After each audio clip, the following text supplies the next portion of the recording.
Good morning, good morning, good morning.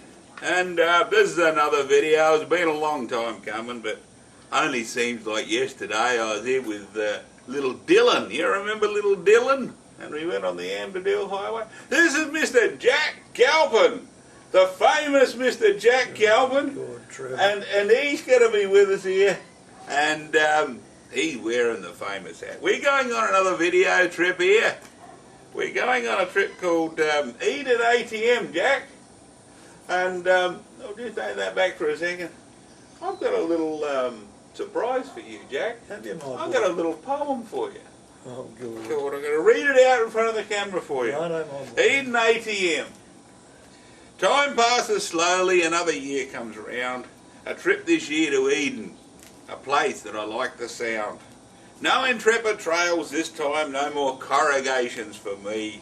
Travelling some back roads I love, adventures out there be. Twofolds Bay at Eden, forest walks divine, a bloody big dish at Parks, Tumut's turbine, the racing track at Bathurst, Puffing Billy the south coast, snowy river waterfalls, but it's the quiet I love the most. The routine of each day, splendid vistas in the camera, radio calls to end each night with days to remember. Curried beans and bread for tea tonight, a rub and then relax. If the beans cause a problem, we have the new lax. The boat she travels next time, a trip a little different.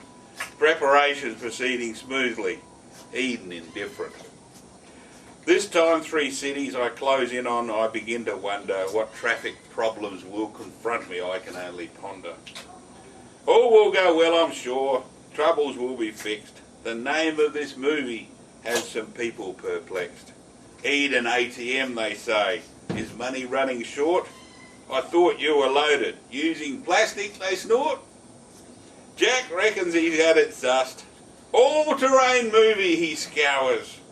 Another terrible movie, says Emma, going on for bleeding hours. All Trevor's money seems closer to the mark, but the answer lies on the map, on the back of the video.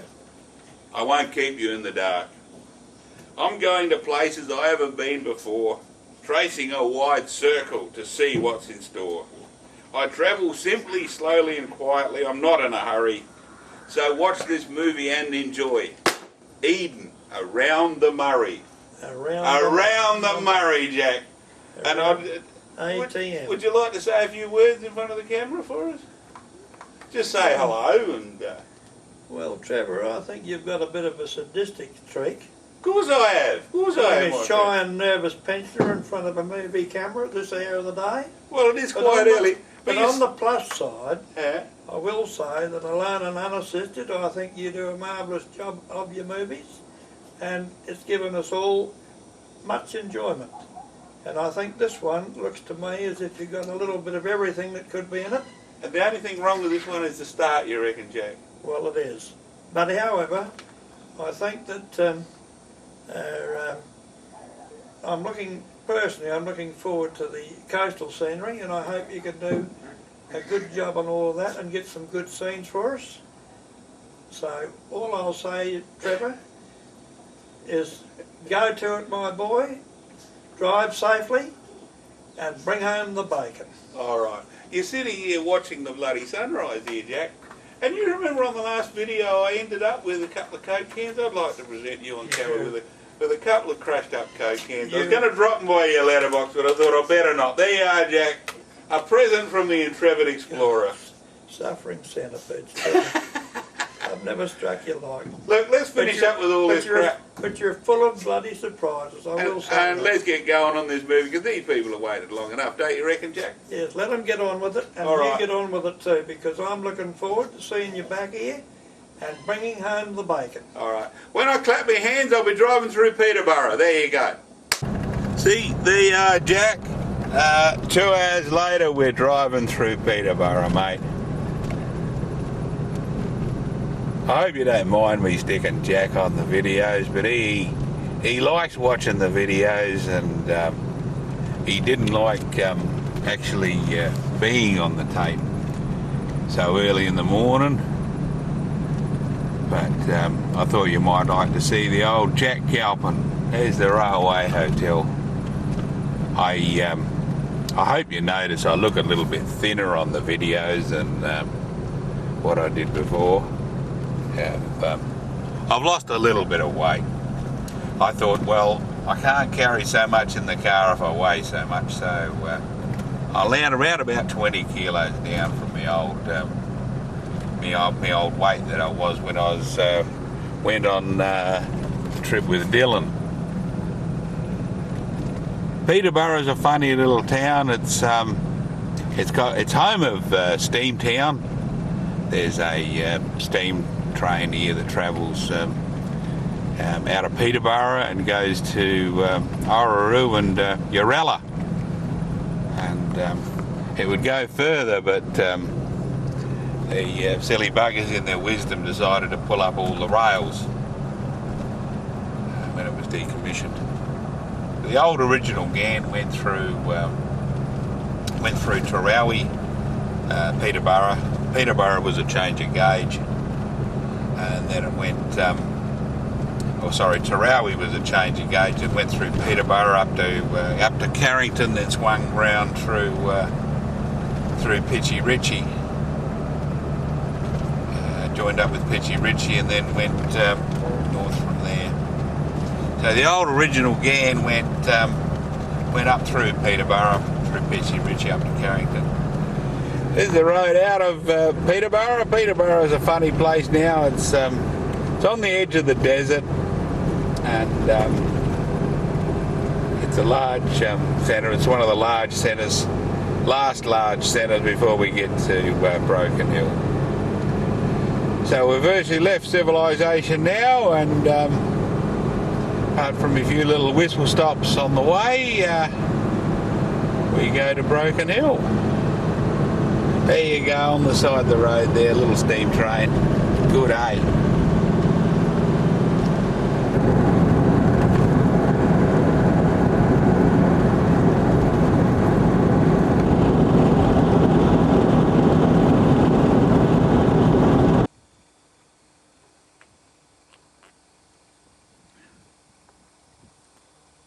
Just outside of O'Leary, and we're gonna have a bit of lunch. I got some John West tempters. I got a wholemeal roll and some fairly good milk. So we'll have some lunch, eh? And we'll continue on our way to Broken Hill. Been a good run this morning. Got away at about after leaving Jack's at about 7:30. We left Perry, and we're on our way at the moment. I thought I'd get rid of these flies on the way, but they seem to like me for some reason. They sort of like hanging around. The old Intrepid Explorer's hat. I'm not saying they like hanging around me, but they just like hanging around me hat. So we're going to have that for dinner. Because we're going into fruit fly area. We can't have our fresh fruit for dinner as well. I always like to have a bit of fresh fruit for dinner. And I always like to speak with my mouth full. We're just coming down off of the big overpass outside Coburn, and I thought I might show you this because that's Coburn down there, and Coburn is right on the border of South Australia and New South Wales. It runs right through the middle of the town, and you see the nice, another big bridge over there for the railway line. We just went over the top of the railway line, and we're back on the left-hand side. Coburn's quite a little spot, just a little, used to be one of the old customs gatehouses when the borders of Australia were all closed. The borders between the states, and it was all different. Each state had its own autonomy sort of thing. And not far from Broken Hill. There we go. And we slow down a bit. Welcome to Coburn. And we got a couple of cars going through there. And if we have a careful little look, we notice that the South Australian border actually runs through. I don't know how they get on for postal services and that, what sort of postcode Coburn would have. Might have a South Australian postcode, might have a New South Wales postcode, because here's the border here. You are now leaving South Australia, please come again. There's the emblem to say there's the South Australian border. And you see the service station on the other side is in New South Wales. But you notice they've still got Farmers Union iced coffee. Well, there you go. That's good, isn't it? But Farmers Union iced coffee's, I'm afraid, is out of bounds for me at the moment because it's got too much sugar in it. Yes. We can't have things with too much sugar in them from now on, so I have to go to the Feely Good milk, which is a little bit watery really after the Farmers Union iced coffee, because Farmers Union iced coffee is the best. Trust me. And, yeah, we have to eat proper tucker. There isn't much intrepid food on this trip, but I still might throw in a bit of the curry. I can still have the curry, and I can still have the beans, so there still might be winds like the variable. And we come down into Broken Hill. Turn down here and get out. There's a bit of the mine up there. Turn around, wait for the cars.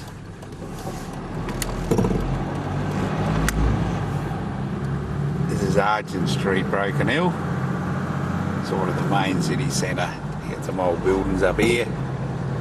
Looks a bit like a mosque, doesn't it? And it's all rather good, isn't it, hey? Bit of a labyrinth finding a way around Broken Hill.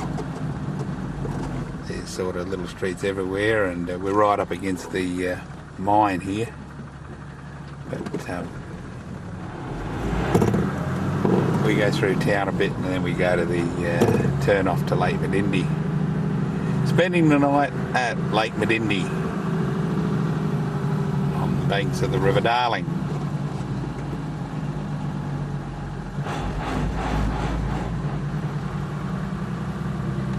Not bad, eh? Fairly big place, Broken Hill. Nice big Centrelink place there.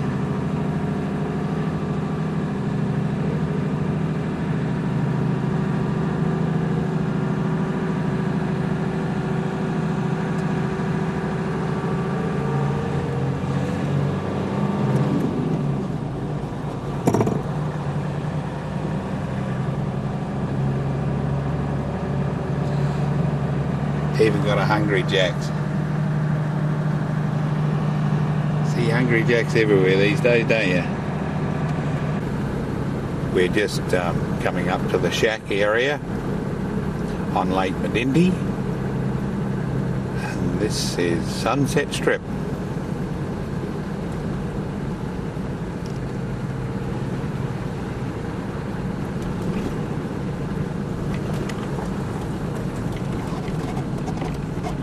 Two shacks here.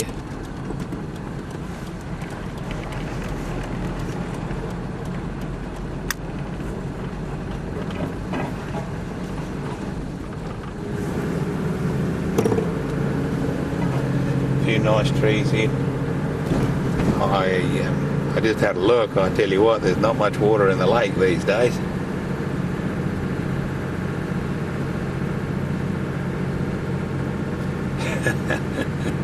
I reckon I might be able to drive the Dowdy out on the lake. But we'll see how we go. The boat ramp for Lake Medindi is just down here. And when I was here a while back, the water was actually lapping the shores near the boat ramp. They got little tractors in that area. It's like Fisherman's Bay down in Perry. They got little tractors to take you down, take your boat down.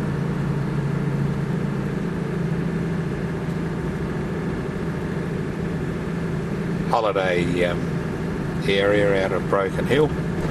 It's virtually desert just over the hill over there, and obviously you got a few trees here and that because of the fresh water right near the edge. Well, if it's not a drought year, there's fresh water right near the edge.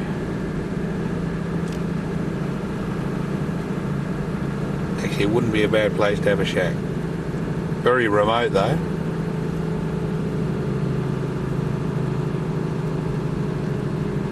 You can see ahead, once you leave the lake, it's just desert. And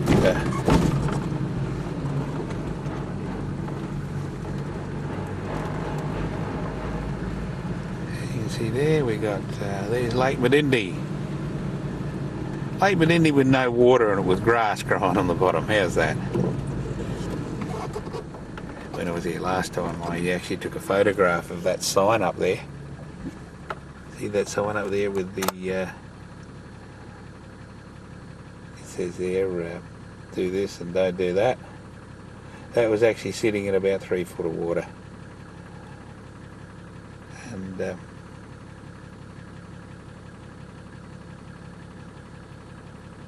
not bad, eh?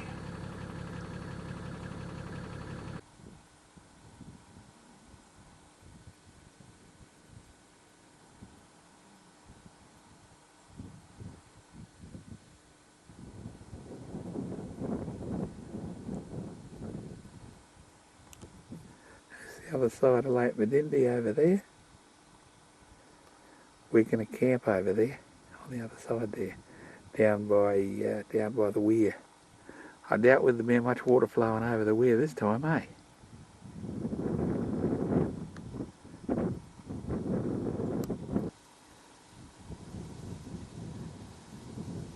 So where we're standing is usually about 2 or 3 metres underwater. Amazing, eh? There's the shack area along here. Usually along the shoreline of Lake Medindi. Not a bad shack area, eh? As you can see, we're down a fair way. These trees here actually died when the lake was artificially raised up, when they dammed the Darling. As you can see, there's a few bushes and that growing in the bottom there. And out there is all grasses and that. But it looks to me like there's not a skerrick of water in it at the moment.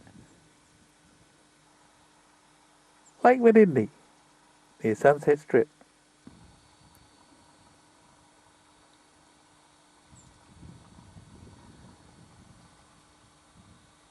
There's a bit of water in the connecting stream here that goes to the lake that Coppy Hollow's on. Coppy Hollow's down that way. There's the railway line to Broken Hill. And Sydney's that way.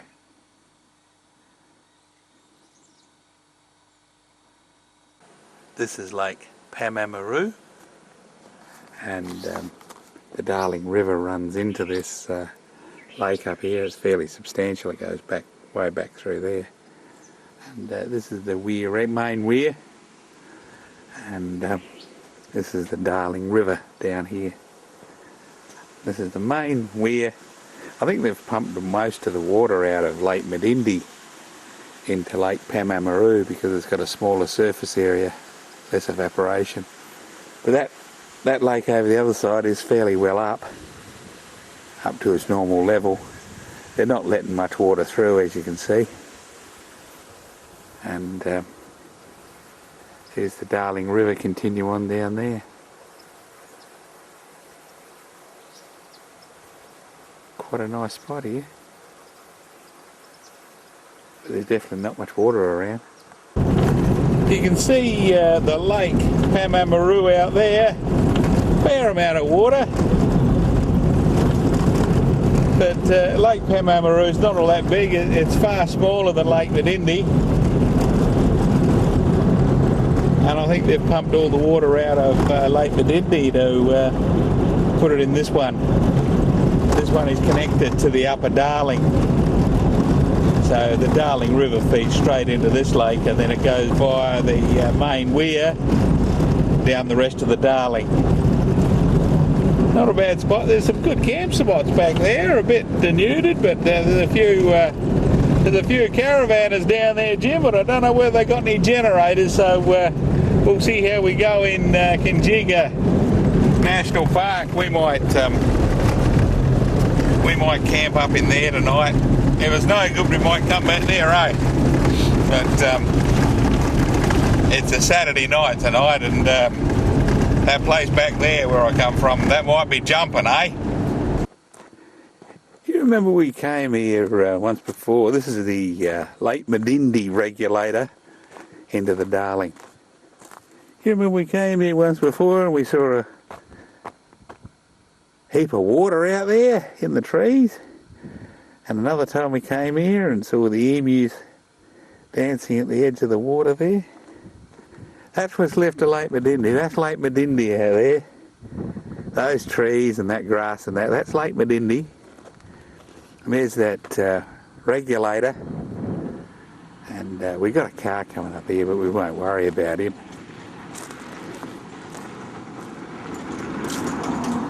And you remember we walked across here and we saw the water going into the Darling. Well, they put a nice little rail here, so stops people from doing that. We'll go across here, eh, and have a look at the Darling River. Well, there's the output of it comes across there from Lake Medindi, goes under the road through the regulator there, and comes out the outlet regulator there, and that's the River Darling. Or it goes into the River Darling, continuing on downstream. And the only thing exciting about this is we've got a nice little egret over there. See him sitting there? Old Jack likes pictures of egrets. Look at that, Jack. Beautiful. Pretty as a picture, eh? And there's some pelicans over here. Not bad, eh? Not a bad little spot here. We're going to camp down here, a bit further down around there, on the banks of the Darling. Information pay station. Day use fee $7 a day, camping fee $3. So I'm up for 2 days, 14, 15, 16, 17 bucks, I think. 14, 15, yeah, $17, isn't it? Just must use the envelopes provided, so we'll grab ourselves a little visitor's guide down here, and then we're gonna take one of these,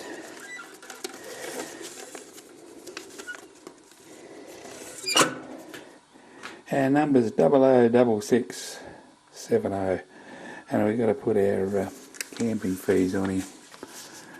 What we got here? We drove down here this morning.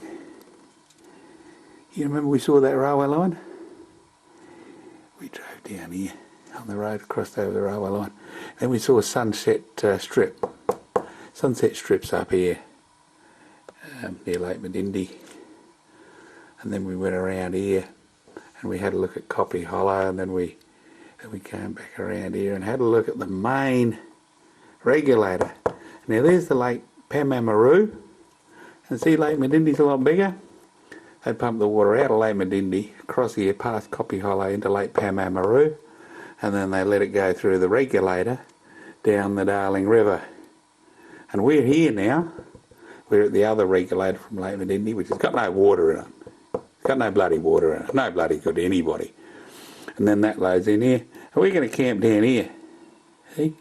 People camping. See? We're going to camp around about down here somewhere in one of the bends of the Darling River. And then later on we're going to get up in the morning, we're going to travel up here. We're going to go to Ivanhoe. 200 kilometres down that road there. which is all very good, eh? All very good. I got a information by here for the Kinjiga National Park.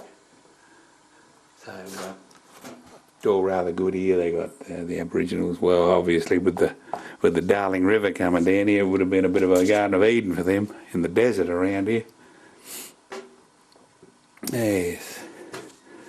There's a bit of a close-up of where we were today at the main regulator. No, that's where we are now. Sorry, that's where we are now. The main regulator's way back up here. We're going to camp on down here today, this evening. And there's what you should and shouldn't do. Says here, Jim, visitors are asked to bring their own firewood. If possible, would be collected on the Darling River Drive. And it says we got here picnic tables at camp 5, 6, 10, etc. Flushing toilets and showers are available here at the woolshed and here.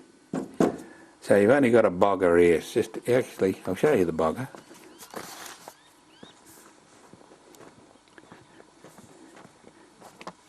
Oops. There it is down there. So there's the bogger on Kinjiga National Park.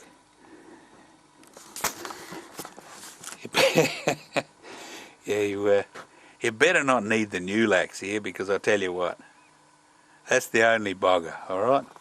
There's another one about 15 k's down the road here, but we're going down here about 3 or 4 k's and we'll camp there. So there we go. We've got to fill in our form now and put our money in there. There we go. Let's find our campsite, Kinjiga National Park on Lake Medindi.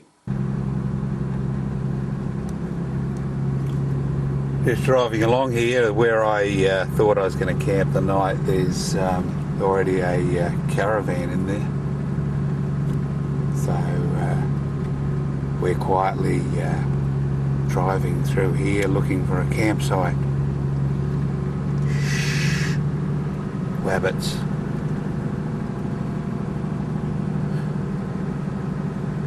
Not a bad drive through here, eh?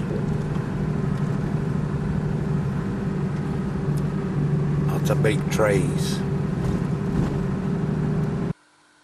Good evening. First camp, Kinjiga National Park. The sun's just starting to put a few golden rays out. We're at Camp 8.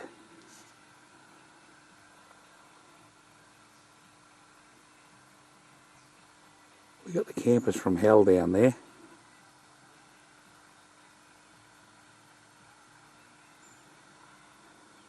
I reckon they got a licence to have their boom box going flat out. We've got a little spot here. Not bad. On the banks of the Darling. And I haven't got tea going. I've got tea ready to eat.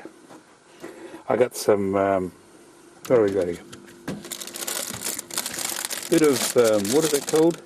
Chinese stir-fried vegetables. Got some raw veggies.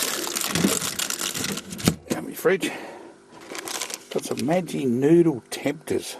Thai sweet chilli, that's that. My veggies and a bit of bread.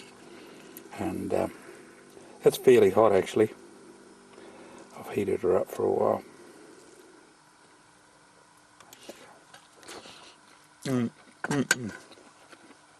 Very tasty. That's not bad. It's not bad at all. And we're going to have a few veggies with that, and that'll be my tea.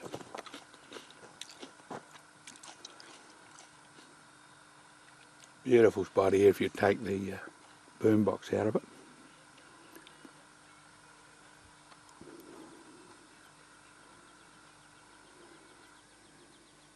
Banks of the Darling.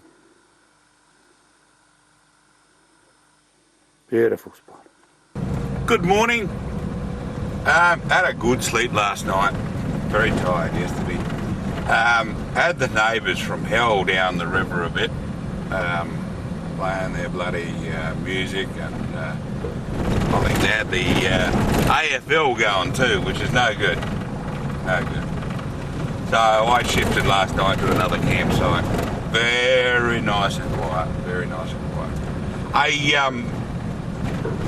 Yesterday I was talking to the man at the garage, and he said that you couldn't stay in Penrose Park tonight out of Broken Hill if you wanted to, because there's a wedding reception there.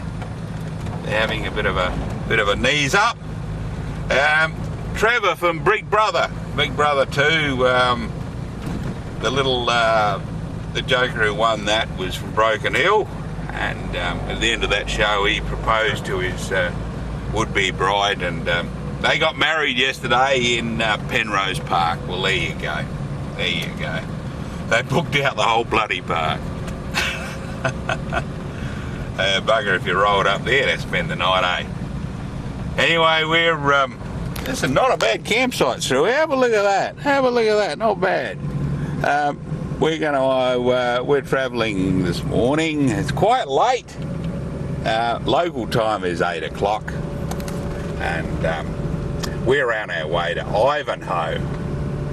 Asked the little lady in the garage at Menindee yesterday. I said, "What's the road like to Ivanhoe?" She said, "Rough." I said, "How rough?" She said, "Well, pretty rough." She said, "Oh, you'll be all right in this if you just take it easy." So we'll see how we go. I hope there's no corrugations. Didn't have trouble with flies last night. Had trouble with flies yesterday. I reckon they must be South Australian flies. So there didn't seem to be any flies down here on the Darling last night. So we had a good time. But there's no corrugations on that road to Ivanhoe. What do you reckon, eh? We'll see about that in a minute, eh? Well, the Ivanhoe road is rough, but I don't reckon it's Ann Bedell rough, Jim. Jim always says, if you're doing the Ann Bedell, you better put your false teeth in, otherwise you'll shake them out. Right. Quite a good road in this bit. We're about 50 k's from Menindee, and there's a kangaroo over there. There's a kangaroo. There's a few for sale signs out here, Jim. But I don't know how much water you'd have. There's a few properties on the way through. There's a few grids we cross over, and there's a few for sale signs. So perhaps the drought's gripping them a bit. They seem to be running sheep mainly out here, but I just saw back there a few beef cattle. Not bad country. There's a few clouds up there. I've listened to the weather report on the radio. No rain, and 24 degrees today. Not bad country. Still got a few acacias and a few trees out there. No eucalypts though. You only get the eucalypts if you have a little bit more rain, a little bit more moisture. This road has got a sign at the start of it that says dry weather road only and closed when wet, so I can imagine that too. It's a clay surfaced road, and although it's rough, it's not as rough as the Ann Bedell, alright Jim? The country has opened up a bit. We're on sort of a clay floodplain area. We got over there, we got the east-west railway line. Actually, looking at the map last night, we just about follow that line all the way from Peterborough. We went up, it goes to Broken Hill, goes to Menindee, goes to Ivanhoe, Hillston, and then goes through Bathurst to Sydney. So we just about follow that line all the way to Bathurst anyway. So that's good, eh? We're just listening on the radio this morning, and we got Macca. We got Macca on Outback Radio. We're looking for this Scots of Mount Gambier. These are the numbers: 79, 132. Leroy sees down, and Kel. She won't let us down, Kel. 79, 132, 273, 149, 256, and 180. Which is good, eh? Bingo. Scots of Mount Gambier, they're the numbers. A bloke called Alf Humphreys rang on Anzac Day, and you might have missed it, so here it is, have a listen. G'day, Macca. Yep. It's Alf Humphreys here. I served in the Royal Australian Air Force. I was a pilot. I tried to get onto you yesterday, actually. I served over in England on heavy bombers, but the interesting thing was I served with 75 New Zealand Squadron. I flew Sterlings, and then I flew Lancasters with them. But in Christchurch, New Zealand, there is an New Zealand Air Force museum, and in the museum there's a picture of me. Oh, is there? Yeah. Which is a bit funny. Yeah, well, it's very nice, isn't it? Yeah, well, I served with them through 43 and up till the end of May 44, just before the D-Day landings. On my last operation, we got badly shot up, and my navigator was wounded, so they took us off operations, and I missed out on the D-Day landings. Alf, you'd be pretty lucky to survive, because there's some I know sheep over there. 100 k's to Ivanhoe. Horrific casualties, wasn't there? Over 58,000. The Royal Air Force and the Bomber Command. How did you get on with the New Zealanders and the Australians? Was there much camaraderie there? Or? Well, there wasn't many of us. For quite a long period, I was the only Australian on the squadron. But I got along all right with them. Yeah, you know. There was always that rivalry, I think, you know. When I walked into the flight office the very first day, they said to me, "Oh, an Australian, oh, you won't last very long." And I sort of got a hell of a shock, you know. And I said, "What do you mean?" He said, "Well, we haven't had an Australian finish on a tour down here for nearly 2 years." And I broke the hoodoo. About a year later, I finished my tour, and I was the first one in about 2.5 years to finish an operation tour with New Zealand, Australia, to finish an operation tour. Alf, how do you look back on that time now? Well, I've read through my logbook a few times. I actually, a couple of years ago, I was asked to give a talk, and I looked through my logbook, and when I read the things that I had done, I was amazed. Like what? Oh, you know, where you've been, and the way the searchlights had sort of searched you out, how the flak was. So I bought, one night I came home with 73 pieces of anti-aircraft flak in the bottom of the airplane. And, dear, oh dear. You know, my bomb aimer said, "I've got an obstruction in the bomb site." I said, "Well, we've dropped our bombs, worry about it when we get home." The obstruction was a piece of flak about 4 inches long. There was a song I played yesterday called Full Moon Tonight, which is about Bomber Command, because it was full moon last night and here, and it seems that was anathema to bomber crews. They didn't want to fly on full moon nights, I suppose, because everyone could see them and shoot them. We didn't like the full moon. A half moon wasn't too bad, but a full moon was pretty crook. But what I didn't like more than anything else was the middle of winter, when all the clouds and the ice was around. And I had an occasion when my 4 engines completely stopped because of ice, and I dropped about 3,500 feet before I got them started again. The thing about it was, I had finished a whole tour of operations, 32 trips, and I was instructing, and I was only 22. The faces I see are passing illusions of men on a journey. Some of the old stories are good, aren't they? Had dinner at Ivanhoe, and I'll tell you what, I saw some of the biggest dogs you have ever seen in your life. It was on the back of a car, or 4-wheel drive. He went down that way. What do we got here? We got Hilston and Hay, that's where we're going, and we've got Balranald. Small place, a population of about 300. Had a bit of a rest up here, had dinner here, sitting at the table. Very small place. Little rest area here. We've got some signs, we've got a public toilet. Very clean little town, all the town's basically over there. All through over there. There's the police station.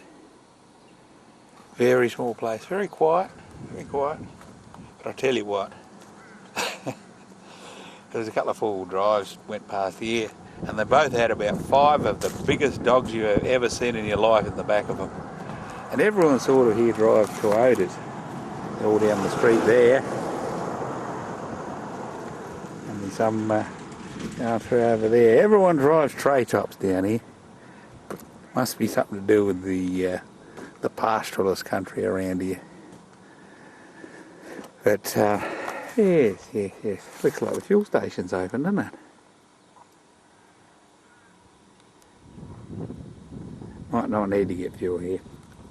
Might get some fuel at Hilston. Sunday today, so we have to be very quiet, don't we? Yeah, fairly small place. We're going to Hilston. We're going straight on. There's an Elders, Jim. You remember them, don't you?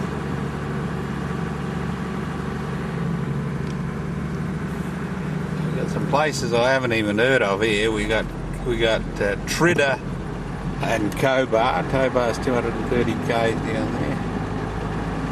There's the Ivanhoe Hilton. And we head out of town. This is the Cobb Highway. The building over here is just about to bloody fall down, eh? Look at that, eh?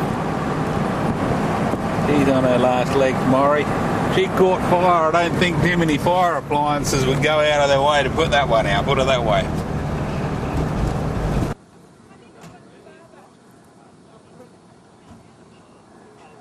Passed a few of these cars coming out of Hilston. It's the Careflight bash. And it's all very good, eh?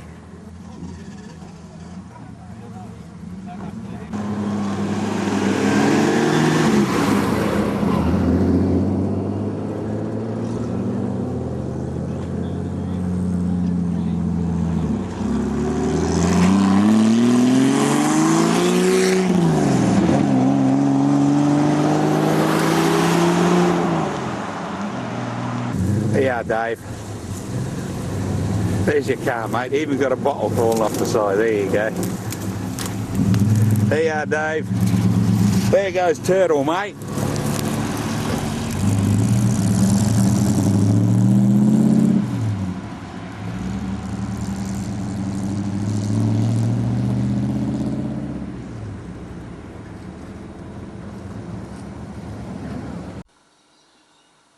Hello, how are you? The sun's just going down. We're on the banks of the Lachlan River.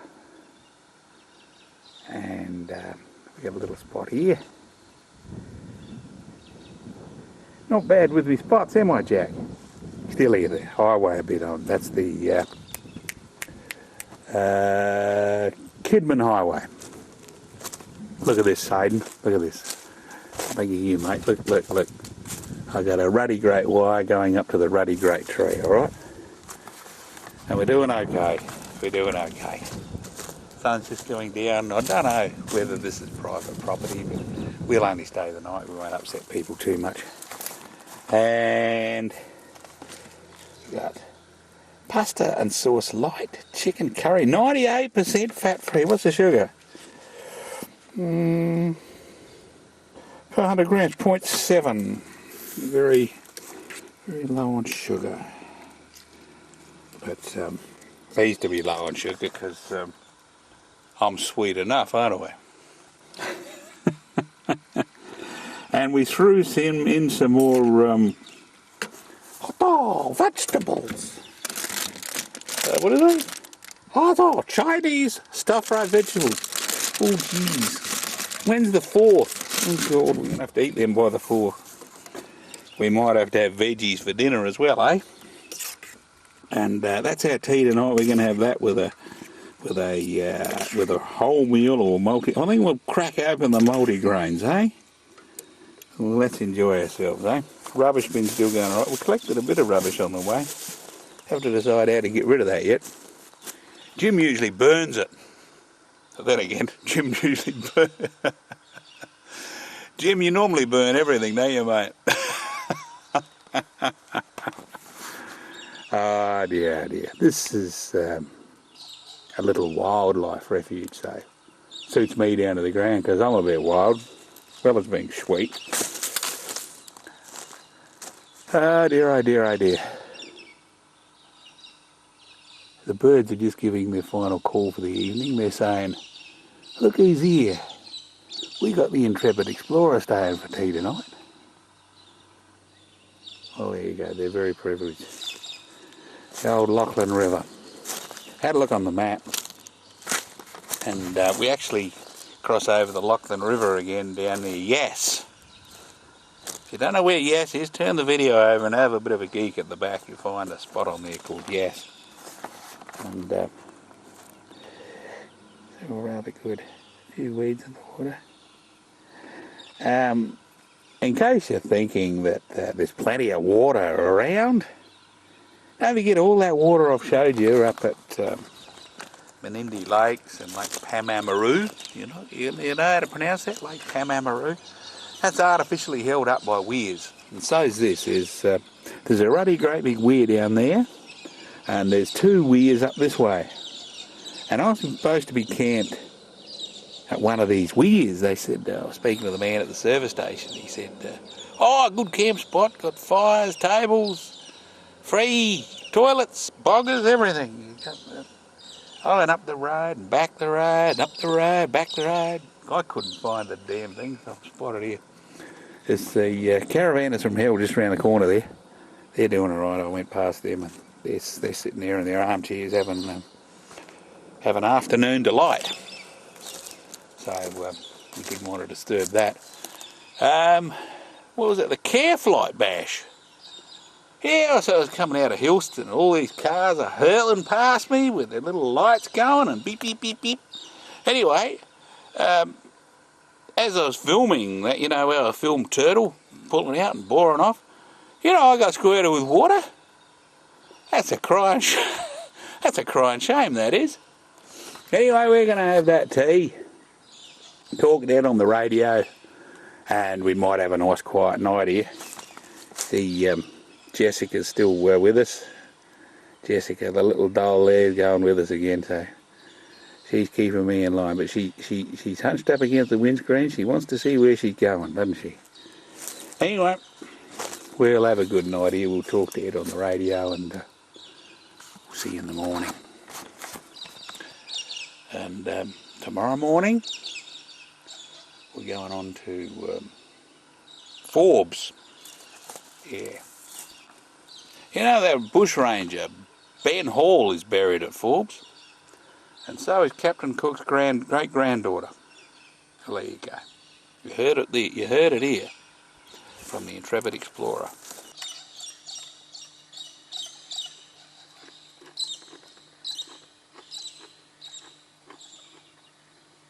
I'm beginning to like my veggies. Anyway, after we leave Forbes, we'll go up to Parks. And just out of Parks is a ruddy great big dish used for receiving signals from satellites and that. We're going to have a tour of that. So that's going to be good. And then we leave there. And tomorrow night, we don't know where we're going to be. We might have to relent and go in a caravan park tomorrow night. So we'll see how we go. Won't be able to put the wire out tomorrow night for you, Ed. So better make your take advantage of tonight, eh? This is very nice, but I think I made too much.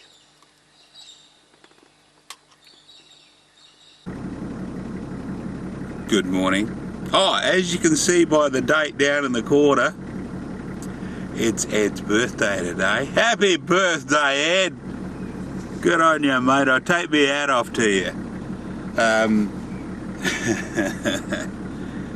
Ian Phillips, do you see a little redback spider?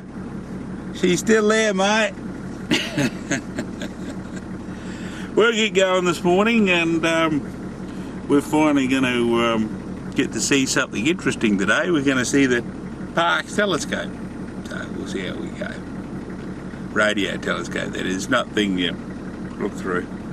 It's a thing you look for signals with. So we'll get going. Lake Cargelio.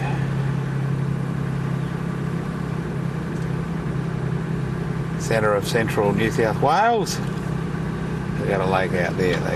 They launch boats on there, and they got water sports apparently. Hayden, you'll be glad to know I wrote your postcard in Lake Cargelio just to make you find it on the map. We're on the way to Condoblin, and be buggered if I can find a post box or a post or the post office in Lake Cargelio. So we might have to post the postcard later on, eh? I promise I'll post it before I get back to Jamestown, alright? On the road back there was a Toyota stopped on the side of the road, and it was one of the local farmers around here, and he's not putting in a crop this year. He reckons it's not going to rain. So Neil Uren in Port Pirie reckons it's not going to rain this winter very much. He reckons the old El Nino's kicked in. Well, this farmer says the same thing. So there you are, Neil. You got someone agreeing with you, mate. You're not such a silly old fart after all, are you? We're heading back for down into Condoblin. Look it up on your map. I had to. Condoblin. However you want to pronounce it. We're heading down into there. And I'm going to try and post your postcard there, Hayden, but we'll see how we get on, eh?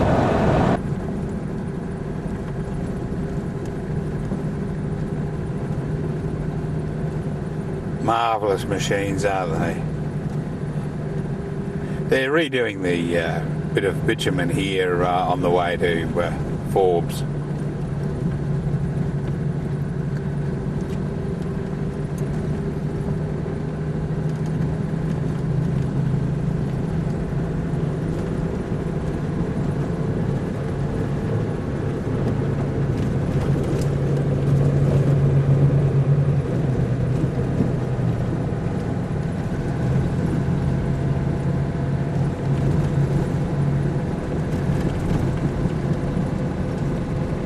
He's kicking up a bit of dust, isn't he?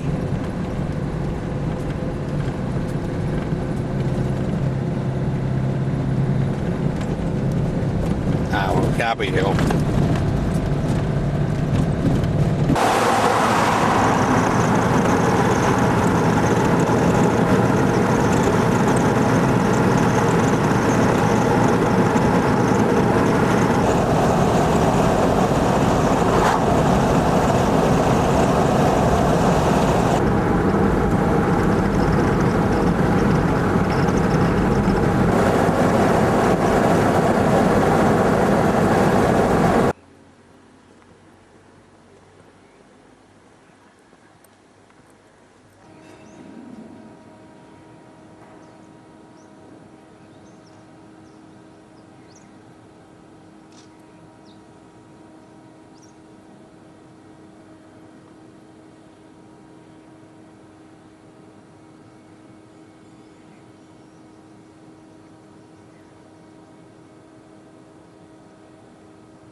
Good afternoon. We're finally at Parkes.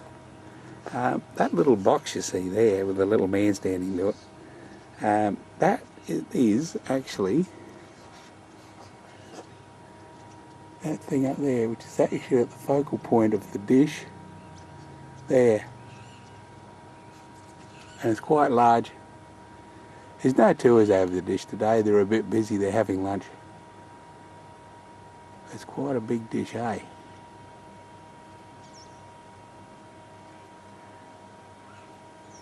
There's where it turns around and faces north, south, east and west. And I suppose they have a round table in the round room underneath, eh?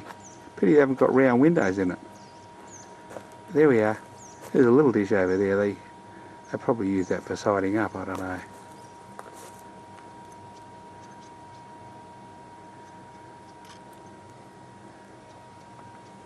But all around here they got signs over, switch off your bloody mobile phone and don't talk too loud because it might vibrate the dish. It's quite large.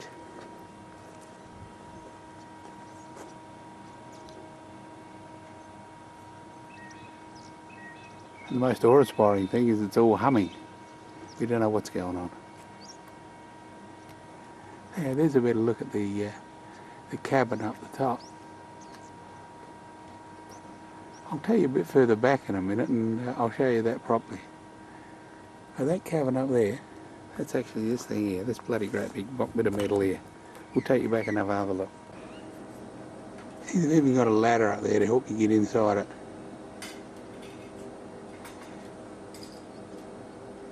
That's at the focal point of the dish.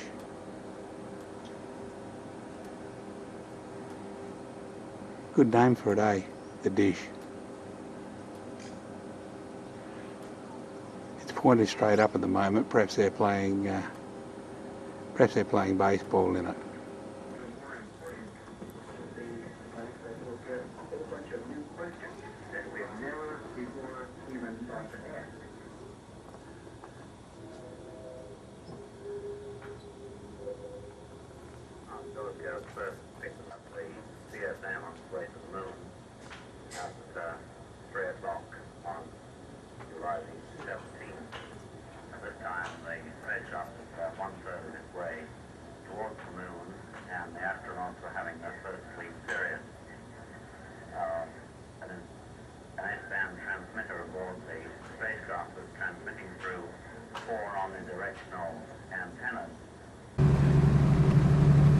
We're just driving along here. We're in Goobang National Park, pronounced Goobang, and it's off the road back there from one unpronounceable place to another unpronounceable place on the map. It says here in my camping guide to New South Wales, revised issue 2. It says very little, but the sign back there says it's camping grounds okay. It's 6.5 k's down this road, which is all good, isn't it, eh? You have to speak very quietly along here. Shh, wabbits. Mick likes me doing that. Yes. How you going, Mick? How you going, old son? Doing alright, are you? Yeah, good. Yeah, Parks, just a bit disappointing. The little girl in Parks visitor centre said, I said, I'd like to book yourself into the next tour, and she said, unfortunately they're busy. And I said, do they get busy often? He said, well, she said, it's the first time they've been busy in 3 years, but they got something on. So there you go, Parks is all go. It's all go down there. They're all sitting around the round table in their little round building, playing round cards, watching the sky.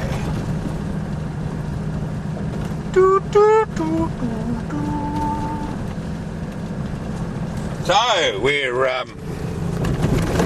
got a bit of time up our sleeve. Oh, still got your postcard here, Aiden. Haven't posted it yet. Couldn't find a parking spot in Dubbo. No, not Dubbo, Parks. You'd think you'd be able to find a parking spot in Parks, but down dinner time, and I went past the park in Parks, and everyone was parked and sitting out at the park tables eating their park dinners. You have to reverse park in Park too, which is not very good for parking for the parkers of our world. Tell you what, this is a bloody long 6.5k, my friend. What do we got here? Oh, bloody hell. We're 78 k's out of Parks. We're Mark Parker and parking the road. Can't get a park in Parks. Never mind. It's a good drive down here, isn't it?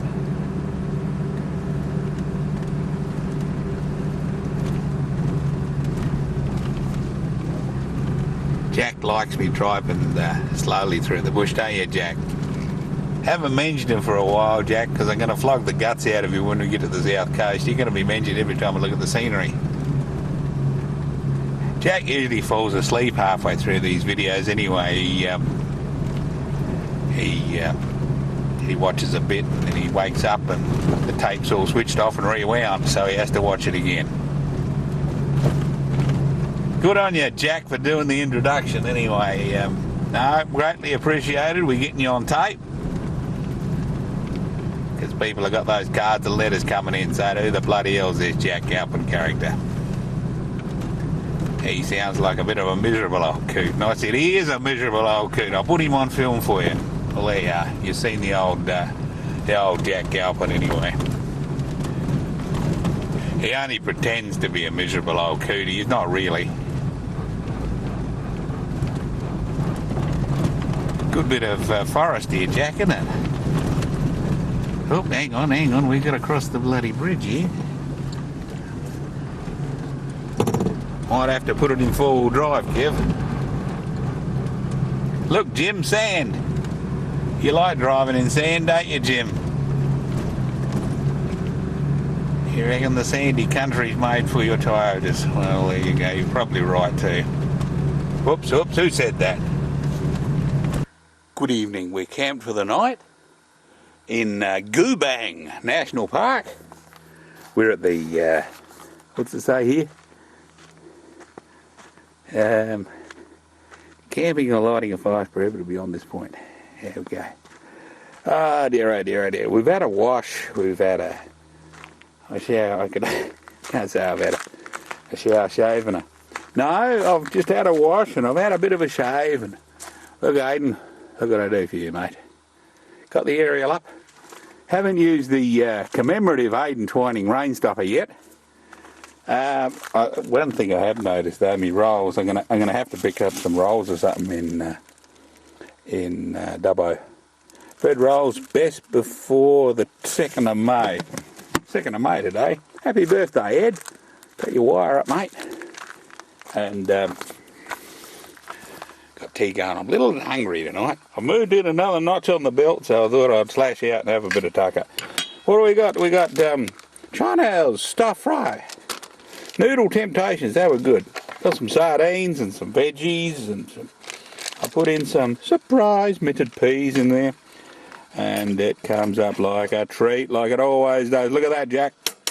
It's good enough to eat, that stuff. Have a look at that. I'm going to have that on my Robin Clark enamelled plate. There. Sardines and that. Been a good day today. A bit disappointed at Park, but they said they got a job on today, so I'll tell you what though. What's this? I got a little koala spaceman. I got that from the tourist centre at the Parks thing. It's even got, if you have a look in here, it's even got his little pocket. You can open it up. And I'll tell you what, I reckon there's some money in there. That little spaceman is for, I won't mention who it's for, but it's actually for someone who collects koala bears, and I bet you they haven't got one in a spacesuit. I sort of think that all koala bears should be in a spacesuit. Sort of a plastic bag, it makes them choke. Anyway, So we got a little spaceman up there. You know who it's for, and you know what you have to do to get it, alright? So there's a little space suit. Nice sun, moon and stars curtains on the car here. But they're starting to fade a bit, so I don't know. I'm not saying anything. I'm just mentioning the two things. I'm saying I need new curtains on the car, and there's a little teddy bear in a space suit. I'm not saying anything. Not saying any more. Alright. All I'm saying is, if you don't come through with the goods, he goes under the wheel of the car, alright?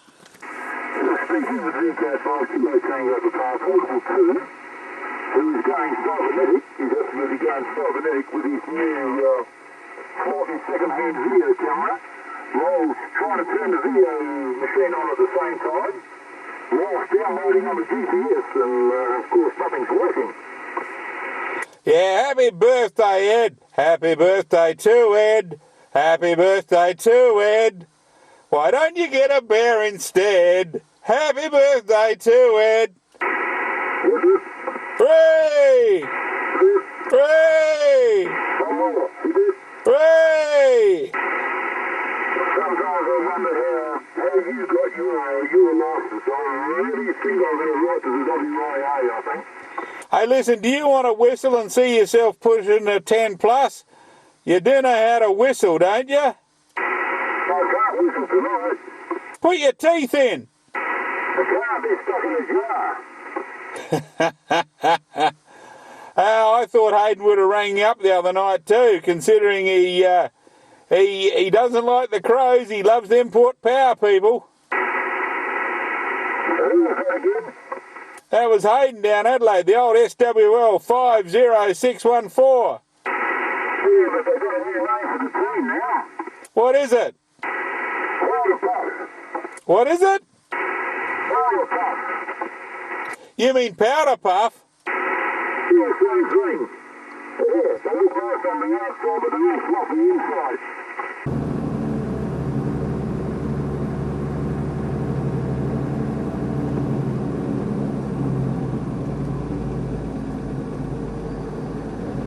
Welcome to the Duppo Western Plains Zoo. We've got ourselves a map here. We're going to walk all the way around here. We're here at the moment. I'm going to look up here.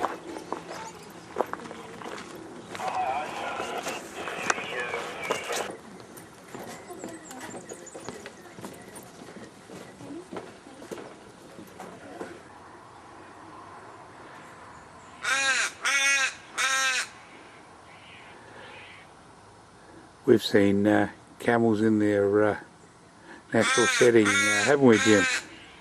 Running around on the Anberdell Highway.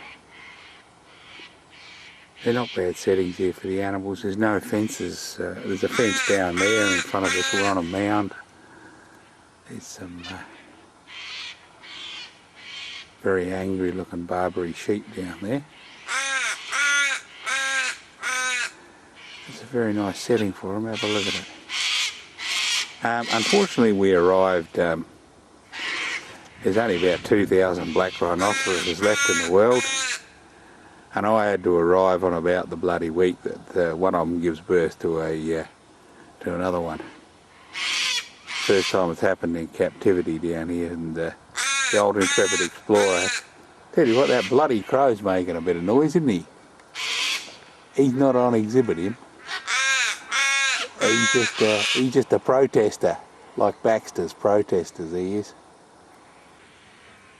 Yeah, and as I was saying, I arrived just after one of them give birth, so not having a lot of luck, am I? Parks is busy for the first time in 3 years, and the old black rhino has to drop a young one on us. Oh well, never mind. We'll have a look at the rest, eh?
Well, how do you like it so far?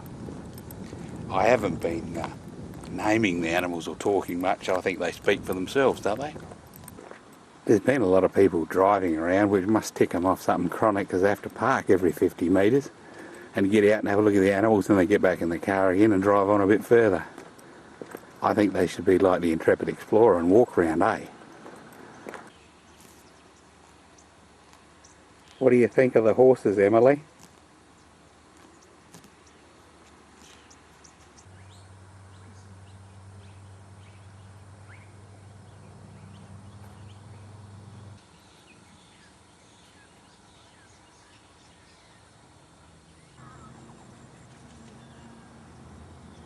I'll have to tell you this one. They're ibises, these are Australian waterfowl. And the only thing spectacular, have a look at this, Jack.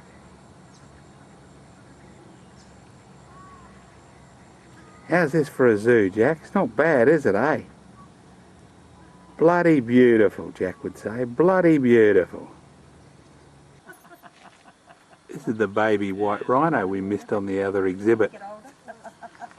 It's in this enclosure for exercise, and it's got a companion. They put it in the enclosure with a companion so it won't fret, and its companion is a goat. So there you go. There's your baby white rhino.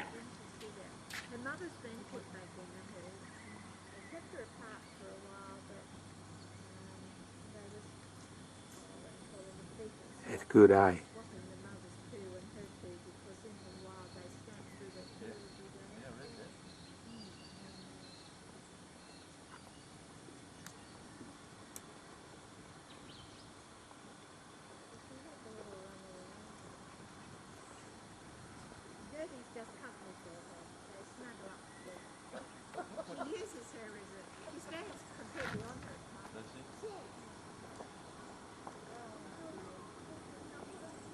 Not bad, eh?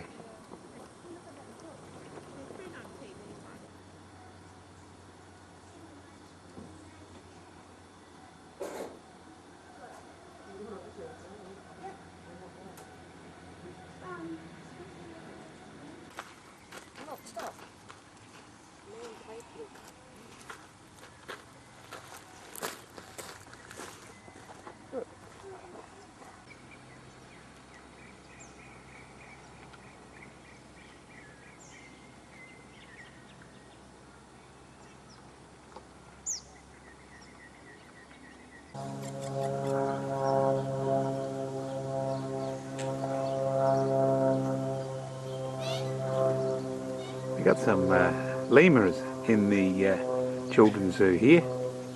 Not a bad spot, is it? We got a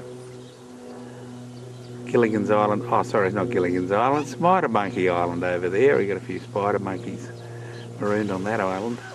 Yeah, they got little islands in the middle of the lake here, and they got little animals on them and that. And they got people here feeding the ducks and that. Because the cafeteria is actually just up there. Anyway, good, eh? Anyway, we shall leave the Dubbo's Western Plains Zoo, and we'll go and look for a camp tonight, eh? Catch ya. Well, Hayden and Ed, you'll be glad to know I posted your postcard. We're at a little town here. We've gone out of Dubbo. So it's a little town called Giori. Check your postmarks on your postcards. We're at a little shop here, a little shop. Deli in Giori. And I was looking all over Dubbo. I found some wholemeal bread. So I found some wholemeal rolls in there, Dubbo. Couldn't find any milk, but the man in the shop was very helpful. He got me some of this. It's called Just Natural. And it ain't got much sugar and it's low fat, so. I said, how many you got? And he said, 1. Well, cheers.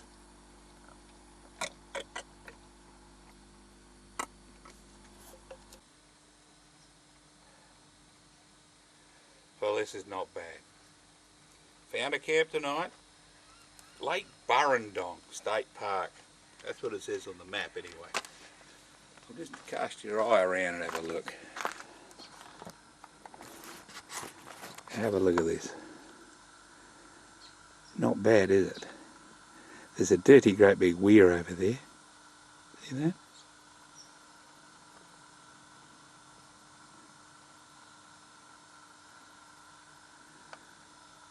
We go around. This is where I'm camped tonight. Burrendong State Park. There's a caravan park up the top of the hill, and they've got an amenities block down here. And I've had a shower. Had a shower tonight. I haven't had a shave yet. But have a look at that. Isn't that bloody magnificent? Anyway, what do we got here? You like seeing what I got here, don't you? How you doing, Dylan? Doing all right? How we doing so far, mate? Ah, dear, oh dear, oh dear. Dylan likes me meals. He likes to see me cooking me meals. I don't know whether he likes this food at all. Oop, oop, oop. Got a bit out. Right. What is that made of? That's made of express 3-minute rice cream satay. I got some cream corn. And still got some of me hot dog, 4th of May Chinese vegetables. Have a look at the date in the video. We're pushing the date on them a bit. Our larder's doing very well. We've got more food than the early settlers here. And we got our roll. Where'd we get that? I got that roll at the hot bread shop in Dubbo. Yes. Yes. Dubbo's funny. It's a big town. You park in forward there, just like you do in Port Pirie. But down the road, at Gooing or whatever it was, I posted your postcard there, Ed. So I hope you get a little postcard with a big dish on it. I got that from Parks. You like that? They were parking in backwards there, so I don't know. They must run an alternate system: parking forward, parking backwards. Anyway, we're going to sit here and watch this beautiful, beautiful sunset here tonight. The sun's over there. We're going to sit here and watch the sunset on the Lake Burrendong, and quite good to have a shower tonight, I'll tell you. I feel very clean. I feel very clean. Not bad, is it? There's a few ENWS or whatever they call it, Water Authority houses up there. Lake Burrendong State Park. Very nice. Very nice. And as we watch another beautiful sunrise, another day begins. And just having me brekkie this morning, I got my sanitarium up and go. And I'm having a few Weight Watchers apricots. So that'll be good, eh? We'll go on to Bathurst this morning and go around the Mount Panorama track for you. And here we go. We're at Bathurst, we're on Mount Panorama Raceway, and we're following a tourist bus. Just going under the Holden sign there. I think we're going the right way, I'm not sure. Perhaps I'll have to watch it next time.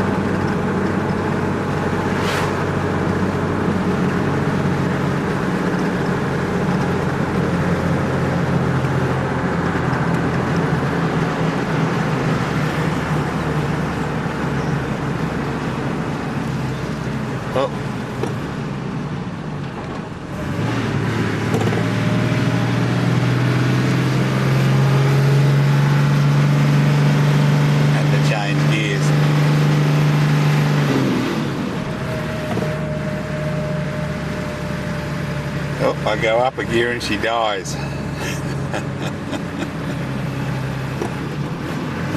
Just climbing up the top of Mount Panorama now.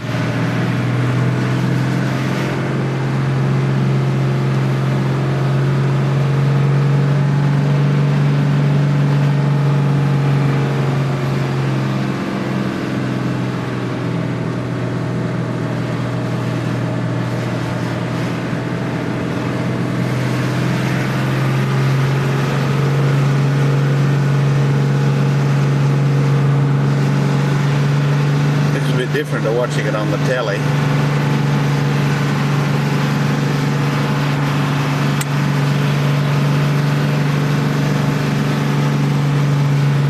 We're getting up a fair, right? Have a look out there.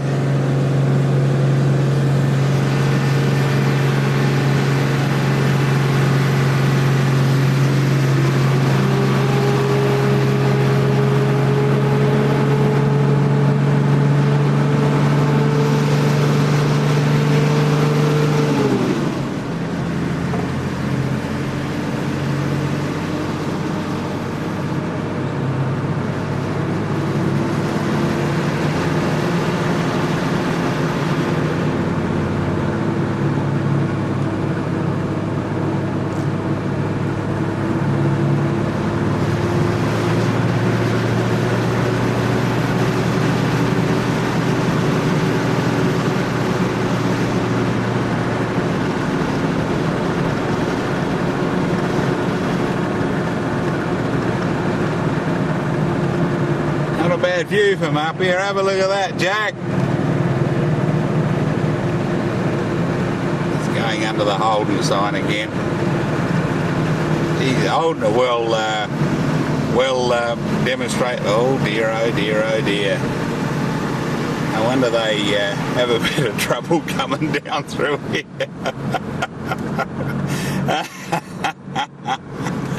I'm only doing 50 kilometres an hour, and I tell you what.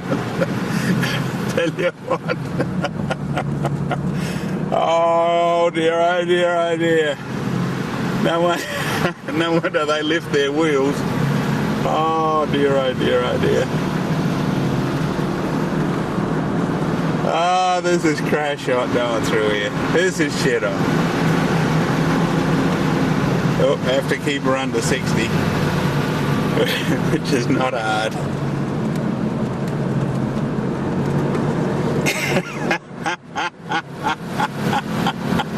Oh, they'll be doing about 110 through there.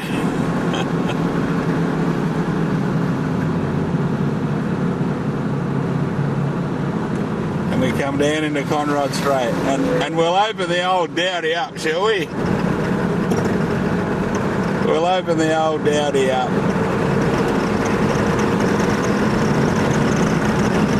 Yeah.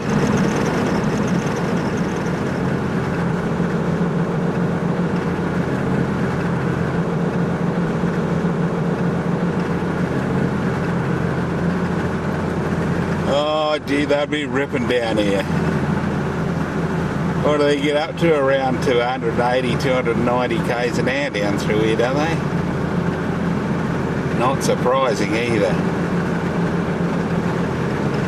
It's a fair drop. It's nice, straight, flat. Absolutely magnificent. Here's where they put the chicane in to slow them down at the end here. They were getting too fast. Used to go straight through.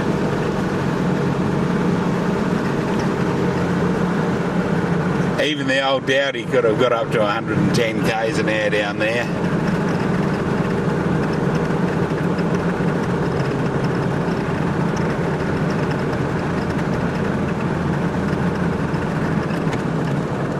Geez, I know what they mean by reduced speed. That corner hits you. That really gets stuck into you, that one. What do they make it around in? 1 minute 50. I don't know how I'll have to run the clock on this one. I reckon I chewed through a bit more than 1 minute 50. We won't call into the pits. Where's where they drop into the pits there. There's pit lane.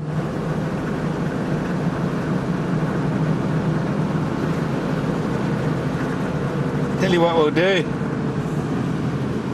We'll come down in speed here. This is the start grid here. Here's all the start grid. Here's the pit lane with all the timing officials and that down here. There's where Grant sits in the top building. See that little deluxe building up there? That's where he sits in there. Here's all the car pit stops here. And there we go. That's where we came in and we turned up there. So there you are. We got a lap of Bathurst for you. All I can say is to get around there in a minute 50, that'd be going well, eh? Here, I'll tell you what, I might do another lap off camera. I enjoyed that so much. I'll do it again off camera, eh? So there you go. The Intrepid Explorer is on top of Mount Panorama at Bathurst. There they are. The old Dowdy made it up here. And I thought I'd stop here to show you what the go is on top of the mountain here. We've got a car going around, some people running around up there. The Holden sign up there, Grant likes Holden, he reckons they're the duck's guts. And it's a beautiful view of Bathurst is all laid out down there. All we come off the mountain and you drive down that Conrod Strait, which they hit a fairly high rate of knots down there, and they put a chicane in down the end to slow them up a bit. And then they come down to the corner there, and then you go past Pit Lane. That's where the start finish. Usually they're backed up around there at the start. That's Pit Lane, and the commemorative Grant Pallant observation room is that black glass room on top with all the officials in, all the rest of the officials. And then we come back up here. We come through a few things in there. I'll have to go down to second bloody gear. Climb up there to the top of the mountain, then we come around here a couple of times. Then we're down here, we're standing right on top of the mountain. So there you are. There you are. Very good, very good, very good. So there you are, the old Intrepid Explorers on top of Mount Panorama. And I tell you what, now might be a good time. I'll tell you what I'm going to do. I always like to leave you guessing, don't I? Well, there we are. We're on top of Mount Panorama, and old Jack yelping. He doesn't like me doing this. He doesn't like me doing this one little bit, but things got to be done, Jack. Things got to be done. Tell you what. Look, I'll tell you what, Jack. We won't take your credit card, all right? We'll leave your credit card alone. Right, we got a brand new $50 note, Jack. Now, I'll tell you what we're going to do. Just for you, we're going to put it right down deep in the ground there. Cover it over. I'll tell you what, we'll kick a bit so we know, bastard knows where it is. We'll take away our footprints, Jack. And there you go, Jack. You got $50 there, mate. Buried in the skid pan on top of Mount Panorama, Bathurst, New South Wales. Just over there, Jack. Yeah, right up the top of Mount Panorama. Next to the old Dowdy, just over there. Old Jackie Open doesn't like me doing that. He thinks I'm wasting money. I'm not really wasting money. It's cost me a damn lot of money to get here, Jack. A lot less than $50, okay? Anyway, if you'd like to come up here, Mount Panorama, just down from the Holden sign to the skid pan. And you'll find $50 there. 141.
Saw the sale yards in Bathurst, thought you might like to have a bit of a look at that, Jim.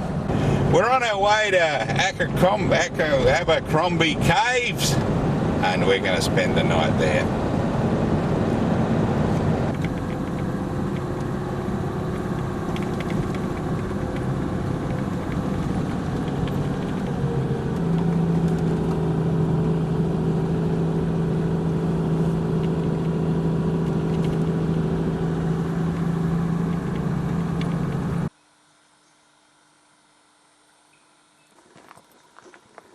Abercrombie Caves. We're on the self-guided walk. Going to go with the tour group of about 300 scouts, but the scout bus didn't show up, so the guided tour is off, so we have to go on the self-guided tour. Dirty big rock up there.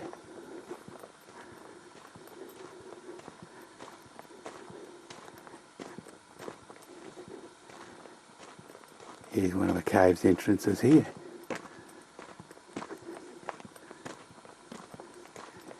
Not bad, hey? Look, you got bits hanging down, and you got bits coming up from the bottom.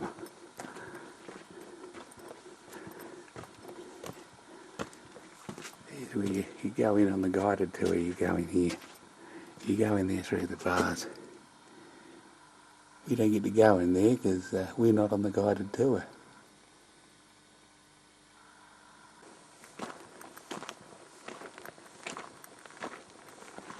Reminds me a little bit of climbing up to Mount Cavan, Mick.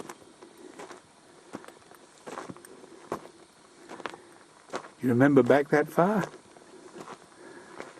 It was a while ago. We've got Grove Creek running along down there, and currently it actually runs through the rock and comes out at the other entrance, which we saw a minute ago. The creek originally used to come along and run through there, which is that saddle, that low section there, used to run around. But eventually it's ate its way through the rock to the other side of this hill rock, granite, sandstone, limestone thing, and now it runs through to the other side, and we're going to have a walk through.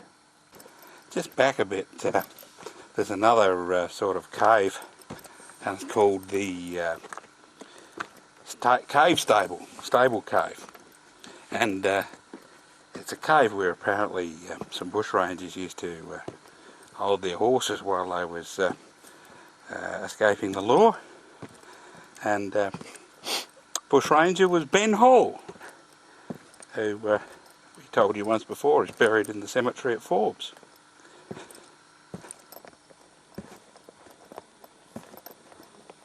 Remember when I was at the other entrance and I said I couldn't get in? Well, I got one of these. I got a token, and apparently you put the token in here and it opens the door. I tell you what, we're in the poo if it doesn't, aren't we?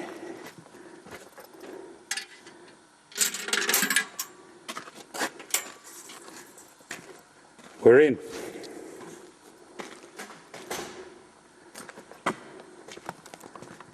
Bit of an echo in here. Bit of an echo in here.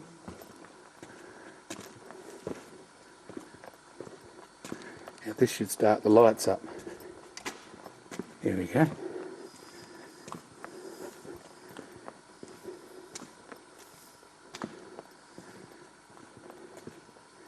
Lots of things pointing up, Jack.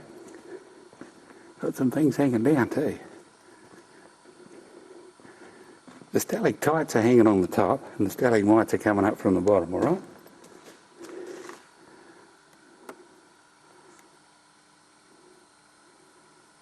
Not bad, eh? There's the entrance with the camera in it, the southern entrance down there, and we came in the northern entrance, which is this one up here. We came in this one.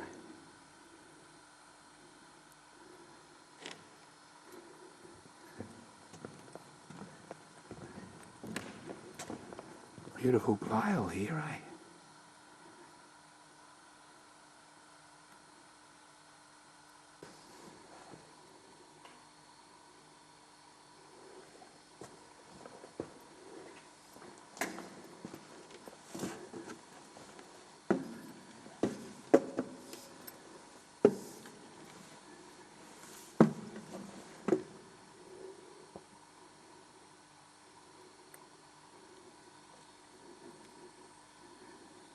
There's one broken off there, you see.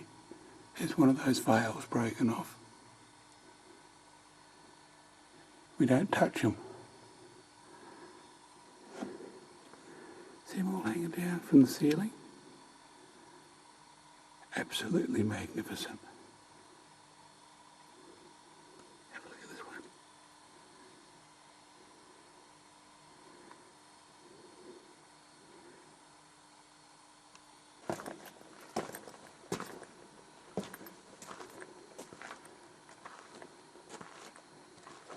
Still is a creek through here. There's some water there.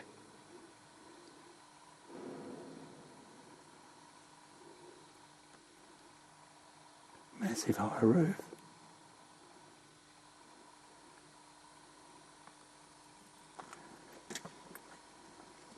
And that's the southern entrance there. It's not very long, only around about 200 metres long. It's a fair size.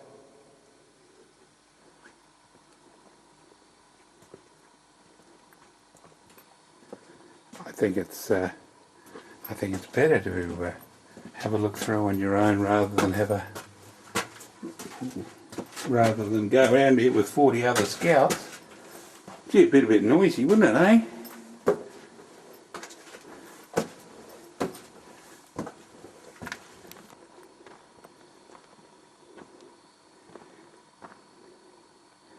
Here's what's known as the stage. Apparently in the early 1900s they used to have battles of the bands and competitions and dances and that in the cave here on the podium. We might do a couple of quick steps ourselves, eh?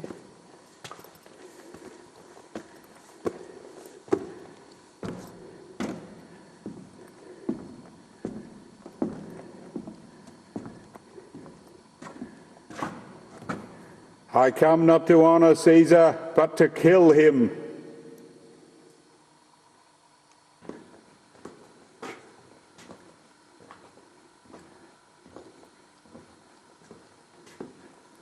So I'm hanging from the ceiling all the way to the floor.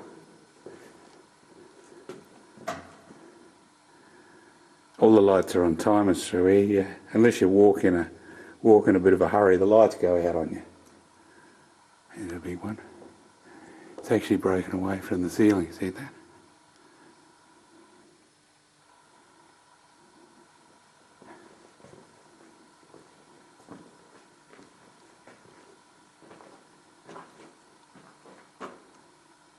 And we come back round to the gate again.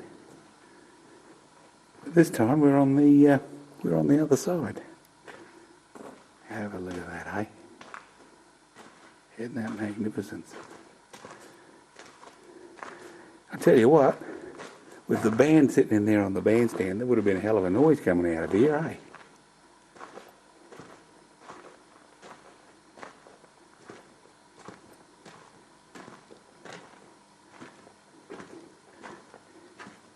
This is like being in Baxter, this is. Let me out, he says, let me out.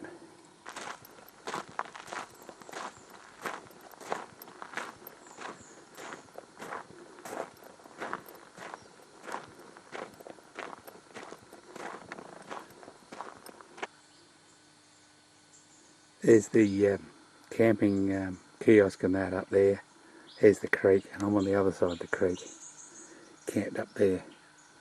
Just at the end of the little camping ground here. Abercrombie Caves.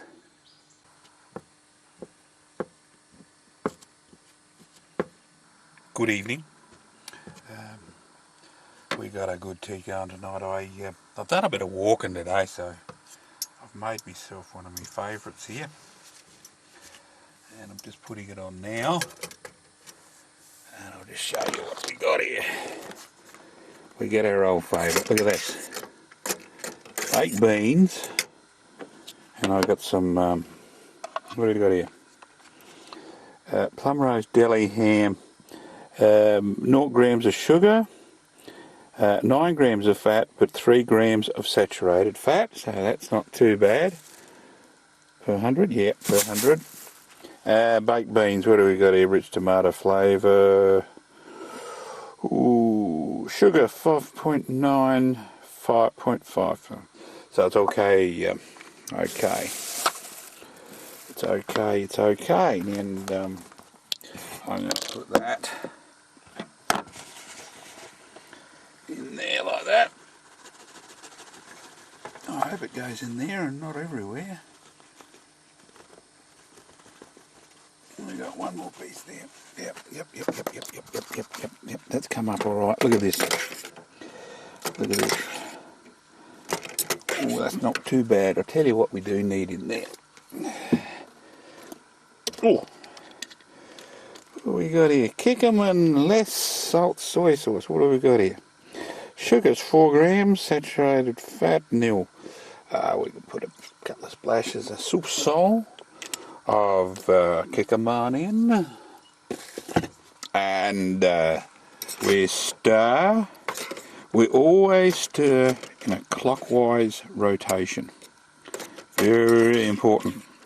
Of course, you know, people in the northern hemisphere would have to stir in an anti-clockwise rotation. Just one of these little things that you pick up in the Australian bush. And we've got it in our little double boiler, and that's going to come up a treat. Look at that. It even looks good, look. Yes, our larder's finally coming down, which is good.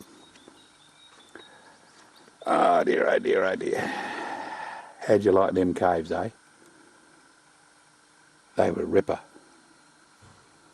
Should call them ripper caves. We're going to sit down here. Yep. Oh, dear.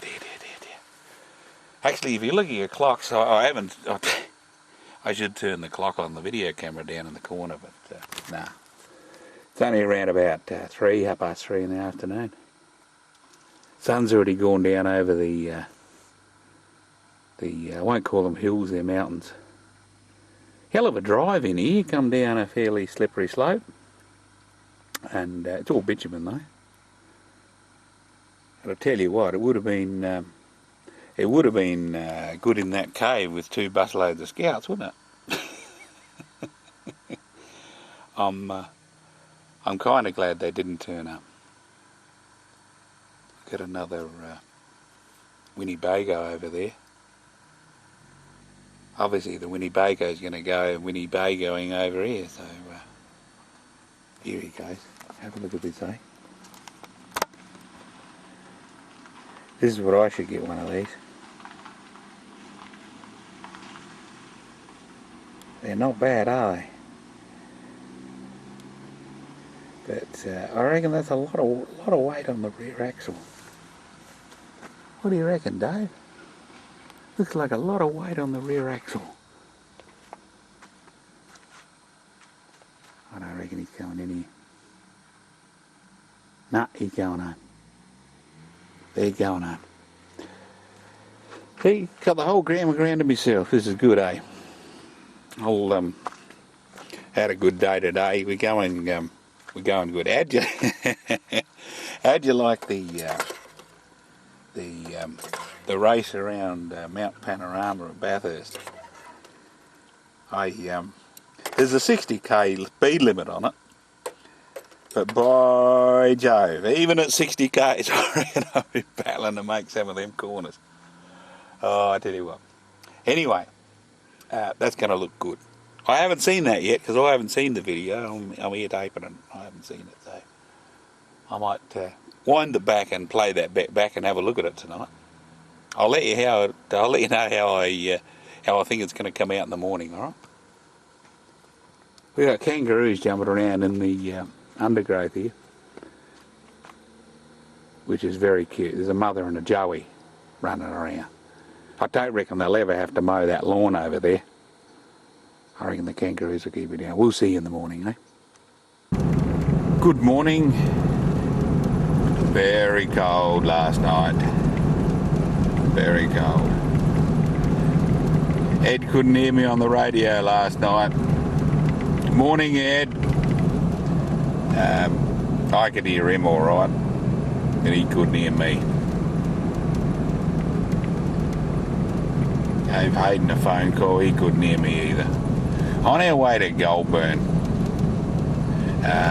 they got little strips of bitumen here every now and again, but it's very up and down country. It's ear popping country, your ears are popping all the time going up and down.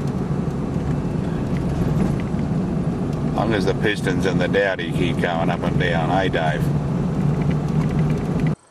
It's official, we're 1 kilometre up and we're started on the edge of the Great Dividing Range.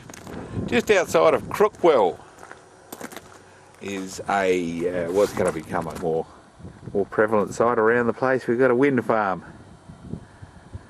and we've got some turbines going around up there, and a couple of them not turning around. They're quite large devices, eh?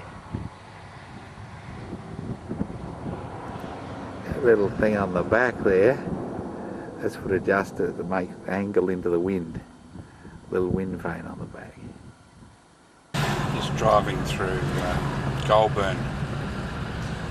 The blood sugar monitoring device had a flat battery this morning, and I went to 2 chemists in Goulburn, and I'd like to say there's good chemists and there's bad chemists. Good chemists are the ones who stock the batteries for their equipment. I needed a battery, a CR2430. So if you run a chemist shop out there, and we know who you are, you need to stock the batteries for the equipment that you sell. So have a look on your shelves, you chemist owners, and see if you've got CR2430 batteries. If you haven't, you're a bad chemist. We're just going through Goulburn. We're just coming up to a fairly large town. I eventually got my battery at the 4th shop I went to. Went to 2 chemists and they didn't stock it. Bad chemists, bad chemists. We're going to Yass, which up there it says I've got to turn right up here. So we've been fighting farewell to Goulburn, New South Wales. Tried to, I was going to wash the old Dowdy too, but the car wash has got a 2.4 metre limit. I think we're greater than that. So we'll drive on to Yass with our dirty Nissan Dowdy and leave all the bad chemists to do their bad chemisting. Bad chemist in Goulburn.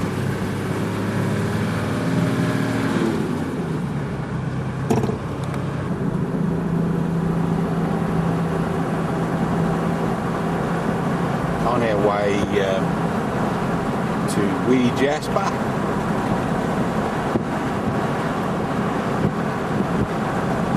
Beautiful drive here through. Apparently the bitumen road doesn't last forever. So the weather report says we're going to get rain later on. I hope that it holds off until I get back on the bitumen again.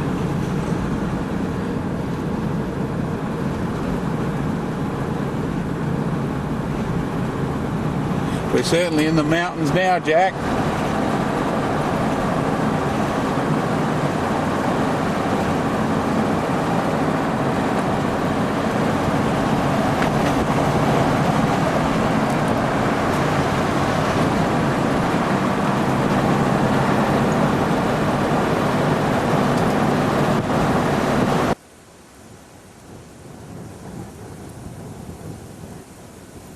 Bloody beautiful, isn't it?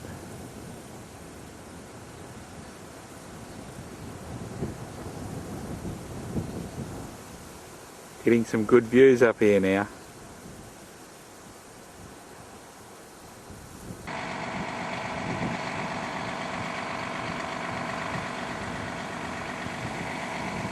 They're doing a little bit of work on the bridge into Wee Jasper. So we'll be delayed a little bit, and we'll wait for them to finish their work, and then we'll go across the bridge, eh?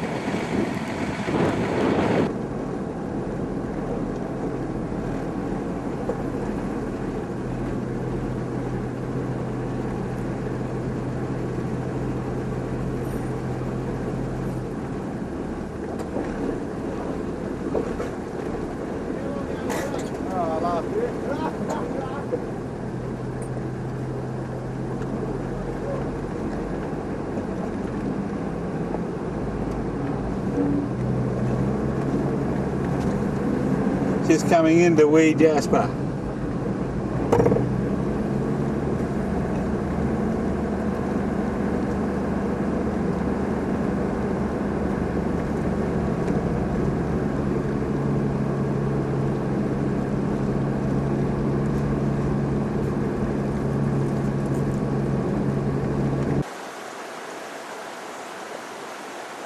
I've camped for the night, and just down from my camp is a little spot. I'm camped on the Miquelon River, and this is what's known as the Miquelon Falls, and I'm camped at the Miquelon River campground out of wee Jasper.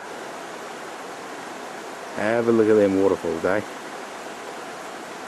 I'll show you where I'm camped later on, but this is absolutely magnificent. Have a look at that, Jack. Bloody beautiful.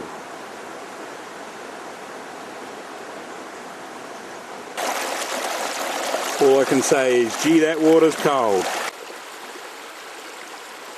It's not bad, is it? This is where I'm camped for the night. And I'm all cleaned up now. I've had a shower. And, one thing, it's a cold shower. And I'll tell you what, that water was cold. So we just camped here, and we got a magic. This you got to write down. You can't miss out on this one. What do we got? Weight Watchers, pumpkin soup, whole champignons, mushrooms to most people.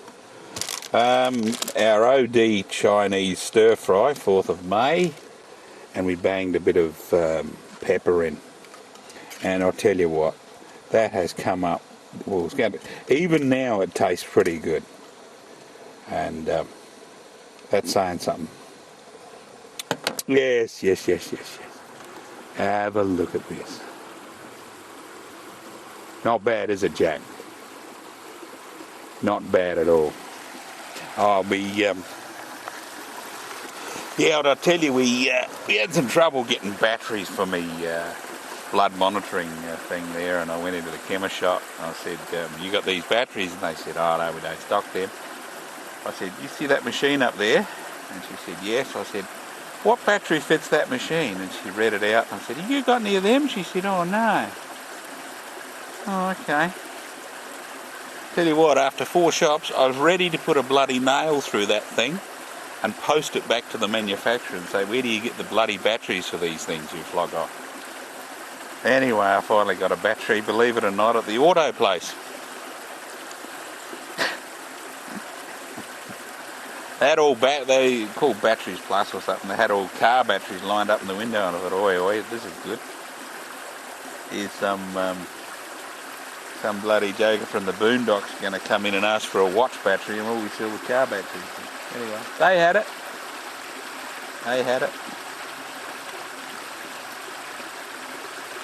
You're not going to have a bad time here tonight. Sorry, Ed. You know what the story is, mate. You're left with the whips tonight, because I think it'll be a bit untoward for me to. That's what we'll be talking on tonight. We got some more campers over here. The good thing is we can hardly see them. See that? Yeah, through there. We've got some campers out there. And I'm not making this creek name up either. It's really called the Miquelon Creek. There you are, Mick. You'll have to come along to Miquelon Creek. And that water is very cold. And I'll tell you what, so's the water in the shower up top. Oh dear, but once you're committed, you have to go through with it, don't you? Because you're all wet. I'm going to be listening to that sound all night. It's going to be hard to take, eh?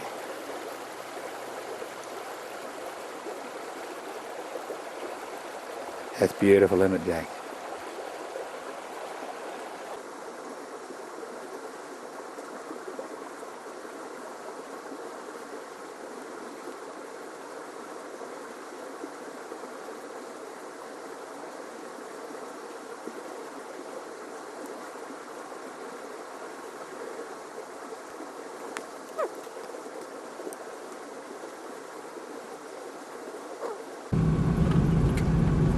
Good morning. We left Wee Jasper this morning about 7 o'clock, and we're just quietly on our way to Tumut.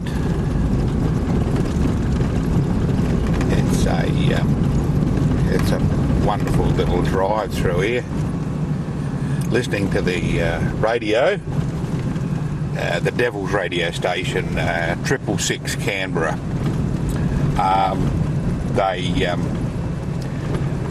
They're expecting about 22 degrees in Canberra, and no rain today, no rain tomorrow, and no rain on Sunday. So there you go. We've got fine weather coming up.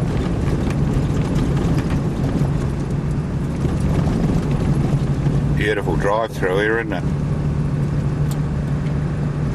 I couldn't video much earlier on. It was too dark, and I was in amongst the forests on top of the ranges a bit. I've come down in altitude a little bit, and we're heading on the back road into Tumut. Only about 20 kilometres out of Tumut at the moment.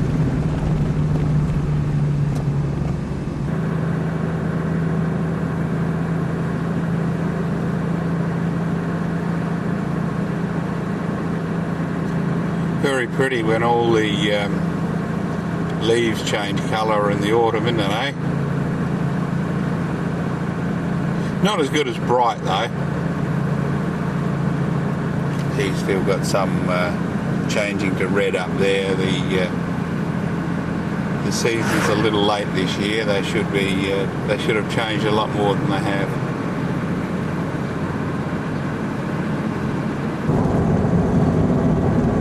Quite pretty, really, isn't it? A bit different to the country around Ivanhoe.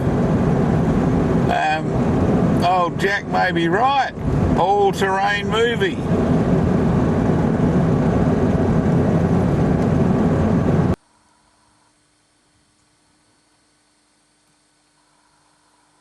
Bowering Reservoir. We're going to be spending the night over there somewhere. And the Tumut 3 power station is down there at the end. We'll go and see that in a minute. But isn't that bloody beautiful? We're at Tumut 3 power station. And we've been on the tour. Unfortunately, there's no cameras or videos on the tour. We've got some bloody big pipes running down the hill here. You see they're quite large. Quite large. They're about 10 metres in diameter, and they go into the turbines, and that turns the generator.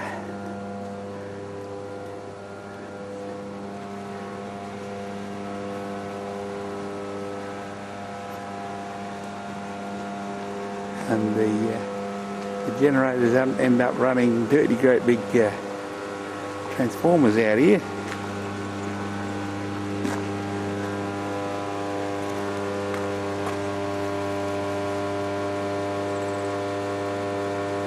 And underneath, we had a look down underneath, and you can see the three-phase coming out and the bus bar connecting all the transformers together, and that goes to the big transmission lines up top there, and then goes out for distribution. I mentioned all the voltages and that, but I got mixed up. But Quite incredible. See, the water comes down from up here, up from Tumut Reservoir down into Tumut Ponds and then into Bowring. Bowring's very low at the moment because that's mainly a discharge in an irrigation dam. It's low, normally low at this time of the year. At the moment they got 3 turbines online. Number 1, number 3 and number 5. Down here a bit, down here a bit. And she's not really pulling its weight at the moment. She's just on backup mode. They call it condenser mode, which is just running in tandem.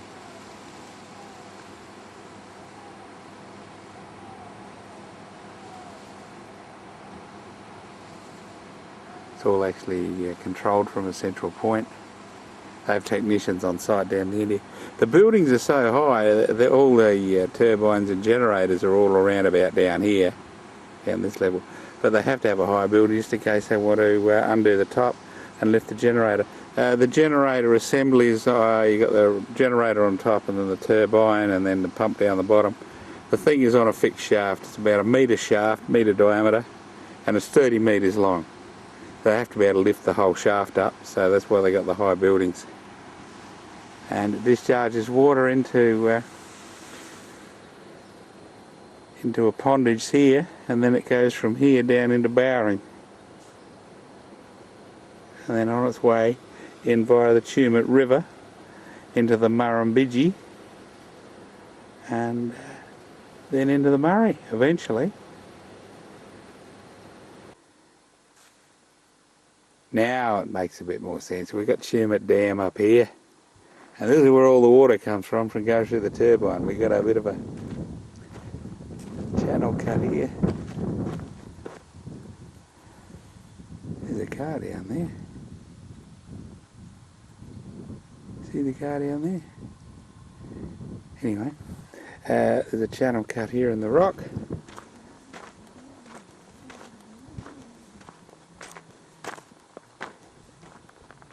We come around here. And you saw those dirty great big pipes going up the hill. Well, that's the dam wall there, and the pipes are actually going down the hill on the other side to the power station, and then they come out of the power station into Tumut Pondage, which is this thing here, this bit of water here, which goes around and then eventually ends up via another power station into Bowring Reservoir, which is the one we saw with the very low levels. But you see there's a fair amount of drop between here and down there, and that's the whole idea of hydroelectricity. The water drops from here to there, turns turbines, generates electricity. Oh, they said too in the night time on off peak, they sometimes pump water from the bottom, which is Tumut Pondage, back up into the lake. So the water can not only go down the pipes, it can also be pumped back up. And they sometimes pump water back up on night tariff. All rather good, eh? All very interesting. Sorry I couldn't take you over over on the tour, but it's only logical because they don't allow people with pacemakers and that to go on the tour, because we go near the high voltage room, and they don't need any wires on the fluoros to run the lights in there. And I suppose if you took any cameras or electronic equipment, should be all over the place. Beautiful spot. Have a look at it. Actually, there's a lot of water out there. By the way, the power station we saw, got to get it to focus. The power station we saw, which was Tumut 3, or Snowy Scheme 3, Power Station 3, was the biggest. And on this side they go through Tumut, or the Power Hydro 1, 3, 2, and then Murray 1 is down at Carncaban. All rather good, eh? All interesting. Very interesting. That's where we were up there. And we're now down here. We're on the damn wall of the holding pond. Have a look at that. That's not bad, is it? And here's the dam here. Here's the dam wall. This originally was the Tumut River flowing down through here, and it goes down a fair way.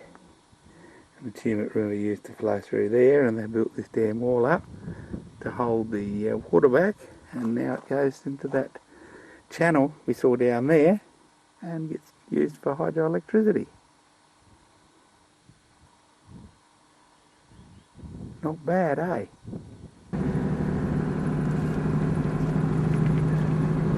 Going up the side of Bowring Reservoir is Bago State Forest, and we're driving up here through the blackberry bushes trying to find a spot for the night. Pretty, eh? Not the blackberry bushes, these orange things on the bushes every now and again. Magnificent, isn't it? Have a look at that. Uh-oh, we're in trouble now. Got another car coming the other way. He'll have to go around, eh?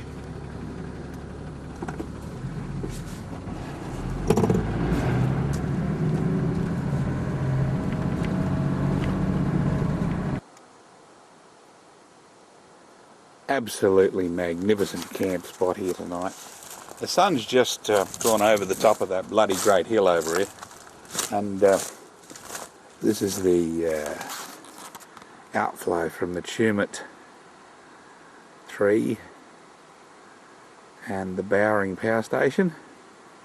The water's coming from the Tumut 3 Power Station through Tumut 3 Power Station's pondage, and then it goes into another dam, generates a little bit more electricity, and then goes into Bowring Reservoir.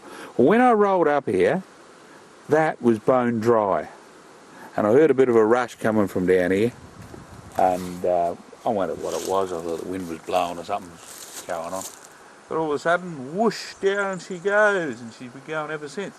There's a really great sign down there that says, be warned, the water rises and falls fairly quickly. It's not a big tap down at the other end. We're at, well, we're somewhere out of Talbingo is the township that was by the power station there, and that was that reservoir I actually showed you was Talbingo Reservoir. Anyway, you see that, not the one with the towel on it, that's the string, that's the return string, but you see the wire up tonight? I hope you're listening, Hayden, because QSL night, okay? I didn't think I'd be able to get the wire up tonight, but we managed it. I've been looking around for this book. It's been on display everywhere. I finally bought a copy in the Talbingo post office. Yeah. Happy to know, Hayden, I post you another postcard from the Talbingo post office. So there you go. We still got some Dubbo rolls, and we still got some. Where'd we get them from? Orange. So there, you could say they're orange rolls. Oh, never mind. Yeah, I got the book. Tells you all about the Snowy Mountain scheme. Nice spot here, battling to get a bit of level ground though. She's a bit slopey. Have a look at that wire up there, eh? I'll boom in tonight, Aiden, I reckon I'll boom in. Anyway, you know what's coming up. You always know what's coming up on these videos, don't you?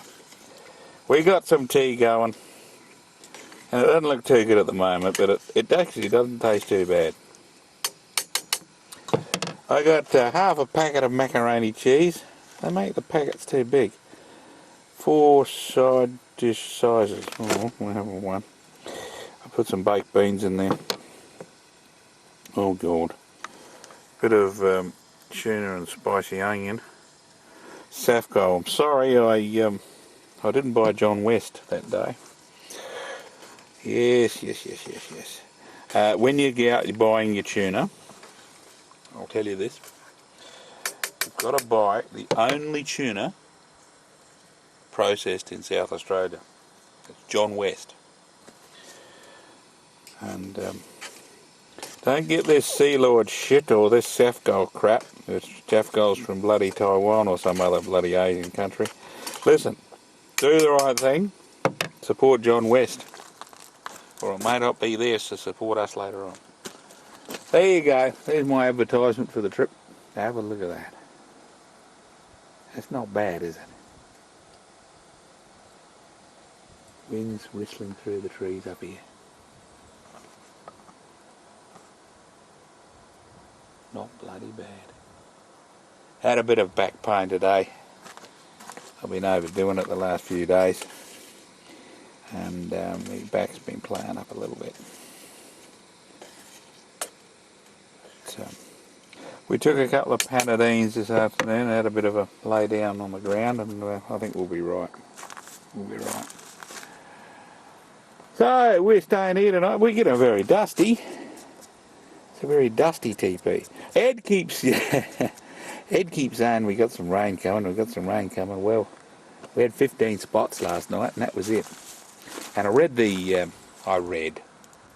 I listened to the forecast on the Devil's Frequency 666 this afternoon on Radio Canberra. And they said we're not going to get any rain today, and we're not going to get any rain on Saturday, and we're not going to get any rain here on Sunday. So I don't know, the weather's all gone cockety hoop lately. I don't know what's going on, but there's a couple of flies here, but they're not pesky. But I tell you what, they are the biggest blowies I have seen in my life. They are big. I reckon they're so big, they need DCA approval before they can take off. There's one there. Yes. This is the official QSL night. This is QSL night, Ed. If the old fella's listening tonight, he gets his QSL card. Copy.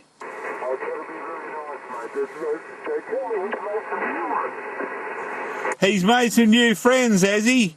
He's probably met a few more people since we met him last. He's probably made a few more friends, mate.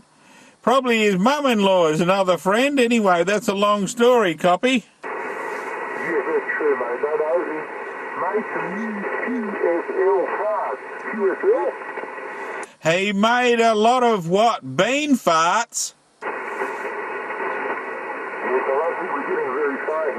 Yes, he changed his QSL card. You're saying he changed his cards?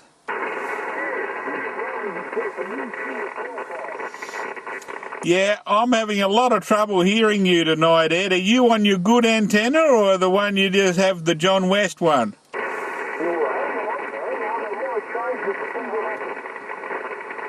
This will be interesting, Hayden. Write all this down, mate.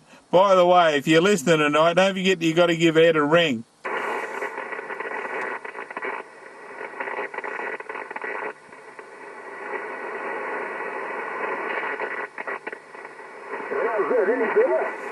You couldn't have been much worse, mate. No, you're a lot better now. What's this antenna you're using now? Yeah, is it the dipole? Yes, it is. Well, why don't you use that one all the time, mate?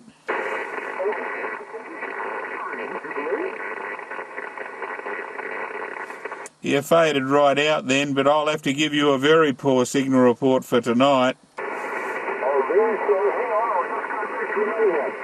Anyway, Hayden, Had a good day today, Hayden. We had a look at power station at Tumut, power station number 3, and I managed to post your QSL code, not your bloody QSL code. I posted you and Chook another postcard today.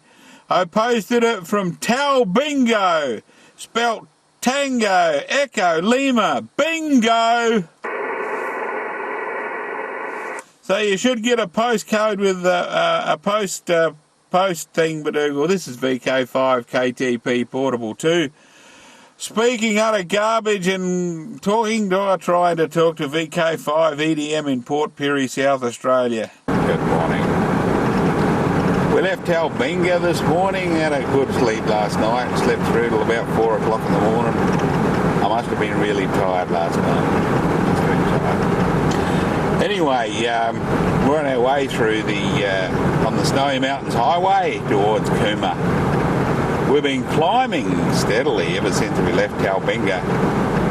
And I noticed the Dowdy has started to blow a little bit of smoke again, so she might be suffering from altitude sickness.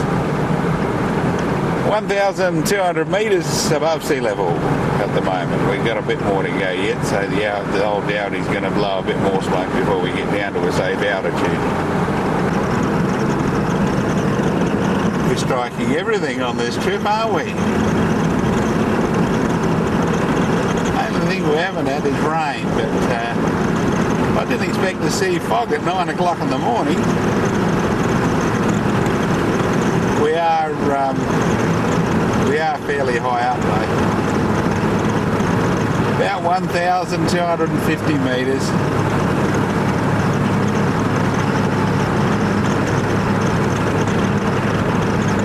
Not bad, is it?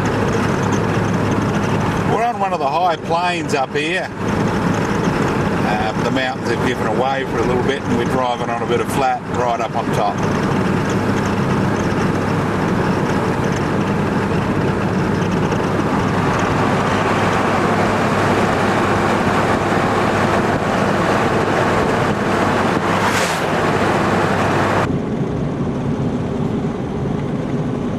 Tell you what, this is an absolutely magnificent drive through here.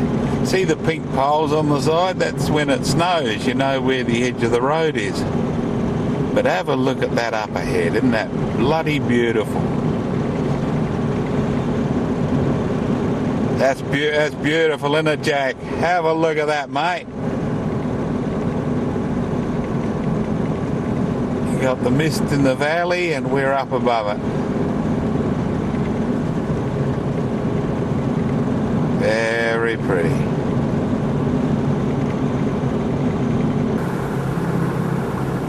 Getting into a little bit of fairly heavy fog now. Oh, we've come up on a car without his lights on. He must be a New South Wales driver. Oh, his brake lights work anyway.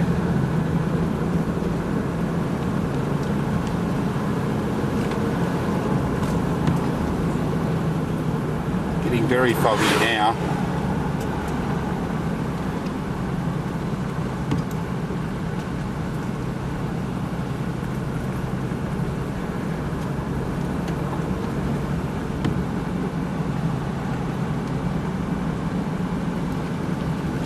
Supposed to be a very scenic lookout here. Can't see much today. A bit like that trip up to Mount Cavan, eh, Mick? Be a beautiful view if you could see it.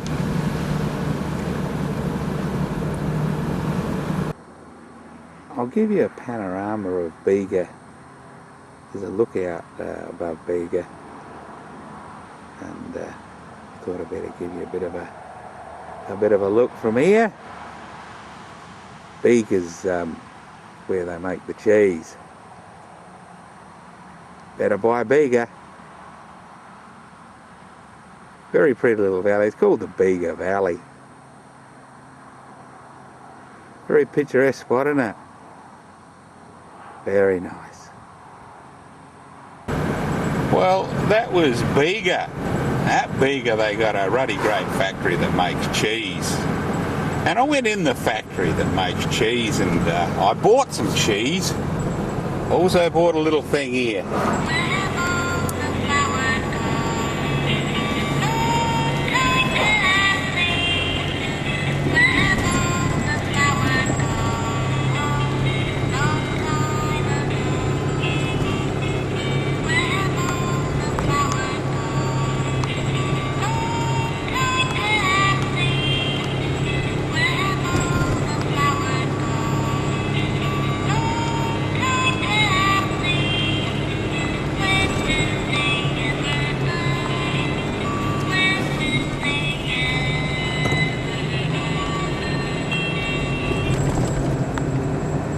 So what do you think of Daisy the cow? Isn't she good?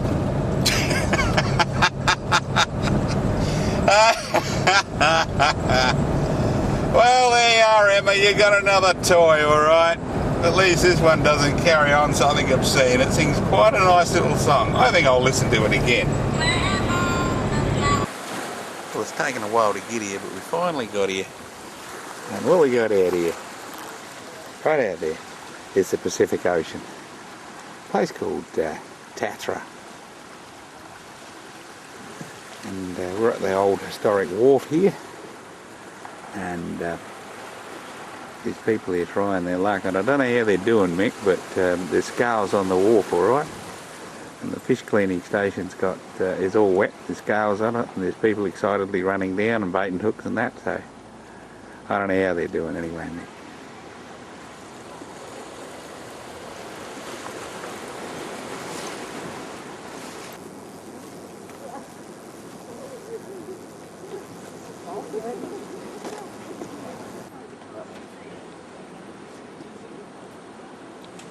Save us,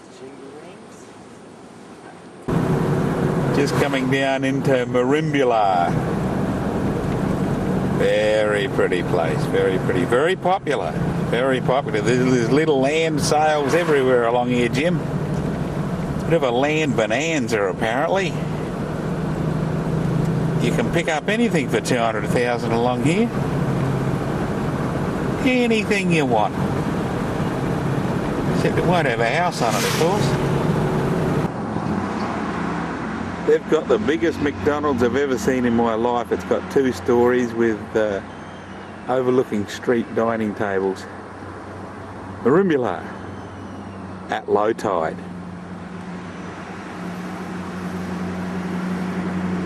Very, very busy, very busy. Did I say it was at low tide? I think I did.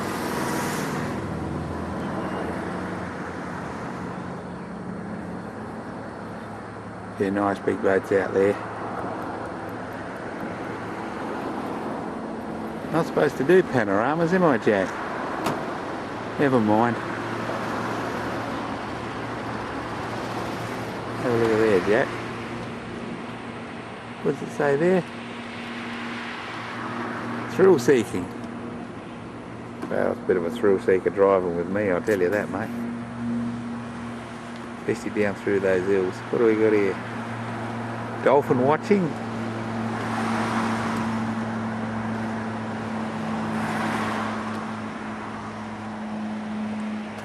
Did I say I think it's low water? I think I did. That's around the other way.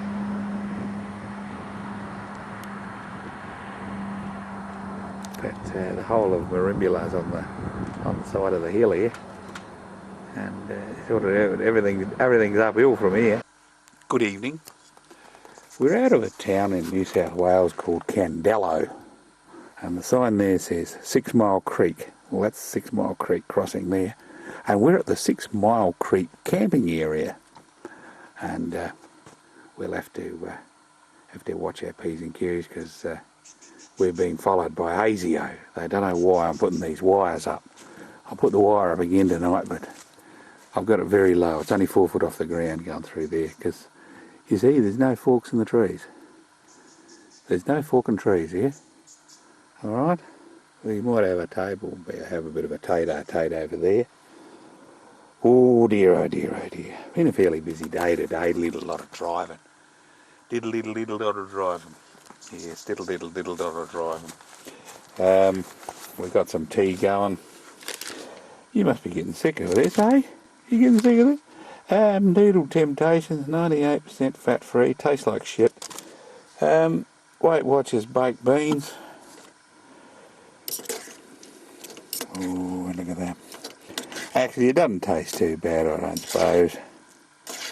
Not as good as a pie from the bakery at Warabra. The old bakery, okay?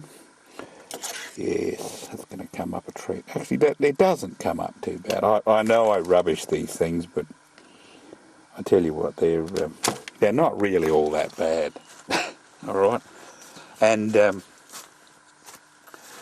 not a big noteworthy day today, was it? Eh? Just driving through the alpine regions and getting lost in the fog and mist. Hear about the couple who went out in the Scottish moors on their honeymoon? They got lost in the fog and mist. Ah, dear, oh dear. Ed told me that joke. He said, you can have that joke if you like, TP. And I said, well, thank you very much, Mr. Ed. Speaking of Mr. Ed, we got another fluffy toy here which delights me no end. Have a look at this, eh? It's a little mate for Jessica, and I've showed it on camera before, haven't I? But we'll run it again, eh? Long time passing, where have all the flowers gone? Long time ago, where have all the good food gone? Gone forever, when will I ever learn not to eat fatty food? There you go. I've been very good on this trip, haven't I? That bloody cow's still going though. And what are we doing tomorrow? Don't really know what we're doing tomorrow. We're going to call in Eden. You know this video is called Eden A.T.M? We're actually going to go into Eden. And I'll show you a bit of that. And I want to go into the Killer Whale Museum in there and have a bit of a look around there. Went in through unpronounceable name starting with M, we saw that. And that's a very touristy place. Oh dear, oh dear. Tatatha or Taratha. Taratha? Anyway, that would be a better place to stay at. That was very pretty. They reckon they were catching fish off the wharf there, Mick, but I don't believe them. Don't believe them for 1 minute, mate. Good morning. Very cold again last night, very cold. Beautiful quiet spot in there. Southeastern Forest National Park, New South Wales. It's about 40-50k inland from Eden. We're going to get to Eden today. But before we get to Eden, it's a beautiful drive through the forest here. We're on a bitumen road now, and it's official. It was a frost this morning, and in the valleys back there, there's a bit of fog and there's a bit of frost still. Made some nice photos. Beautiful drive through here in the morning. Absolutely magnificent. Have a look at those ferns, Jack. Bloody beautiful.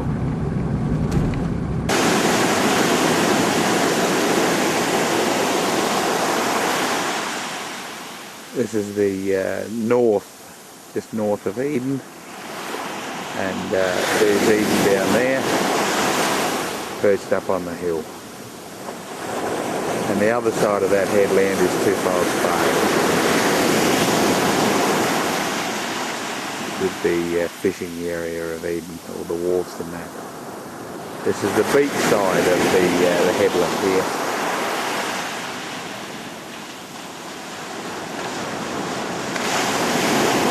Not a a bad spot, not a bad spot at all. A bit like Bega and that, there's land being sold everywhere along here.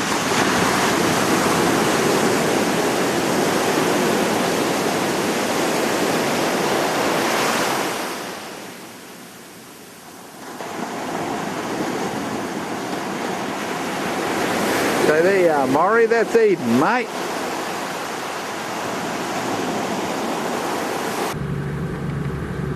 Beautiful drive along the foreshore here. One thing that's good here, that you've got a skate park there. Then you can go for a swim in the water. And if you drown while you're in the water, they can bury you in the Eden Cemetery here, all 50 metres apart from each other, which is very good of them. There we got the cemetery just overlooking the beach. Isn't that wonderful?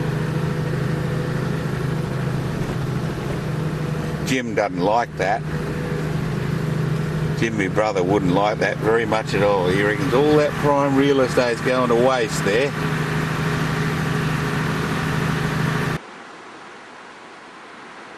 Good spot for the Coast Guard station here at Eden, Kev. This is Twofold Bay. We're now on the looking on the southern side of the Eden Township. And I'll just do a Maury Walters pan around. I have to keep saying Maury instead of Jack now, because Jack gets all upset if I keep referring to Jack on the video. So that's a bloody beautiful scene, isn't there, Maury? There's a bloody big boat out of there. We're going to go over there this afternoon, have a bit of a look from the other side towards here.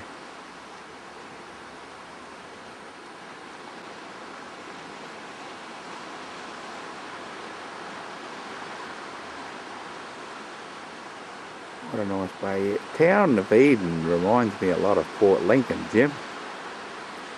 It's all hilly up and down, and it's all facing the water.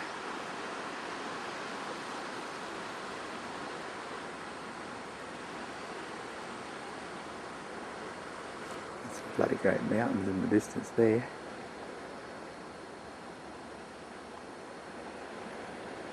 And the wharf area of Eden is actually over there, so I'm going to go and take a bit of video and some photos over there now.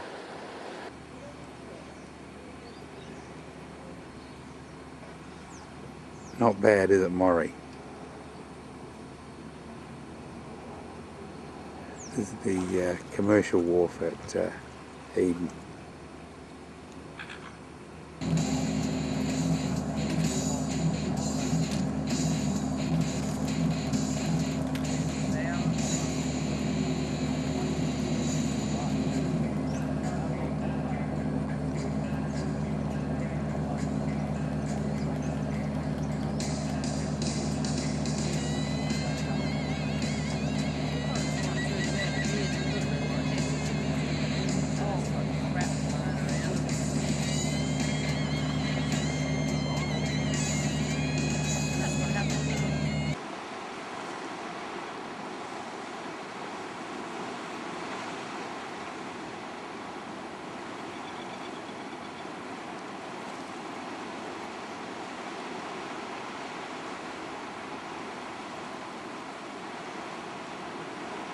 Still at Eden. The actual town is just up there and all back around here and around down there. And where we took the footage of the beach and that, we were actually standing down there and looking back towards here. Two fires going in the bush over there. And I didn't light them, alright? See, there's the water out there, and there's the wharf down there, and the rest of the town is up over this, or on top of this hill.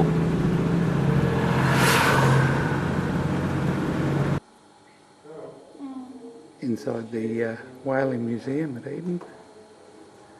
We've got the skeleton over there of Old Tom. old Tom used to actually herd in some whales to be slaughtered at the station at one stage.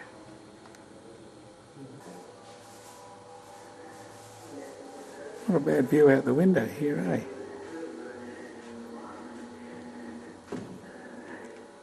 Looks like the steering wheel of Lollipop, doesn't it?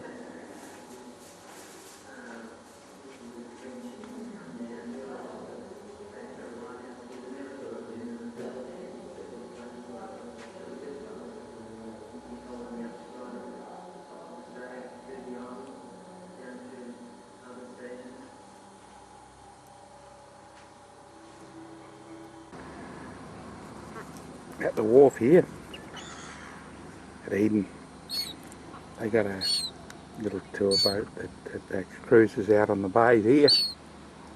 Not operating today, which is my normal luck. Now I know I shouldn't. It's got a god here. I know. Look! It's only a small surf, and I promised myself if I ever got under 100 kilo, I'd have a big feed of fish and chips, and my doctor's agreed.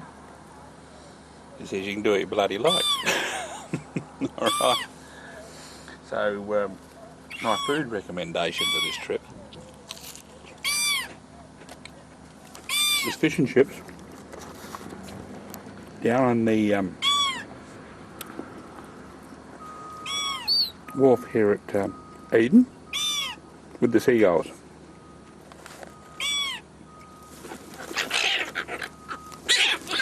They like their chips, don't they? Do they like their fish? Oh, they like their fish more than their chips. So that's what we got. Our food recommendation for this trip is fish and chips on the wharf at Eden, New South Wales.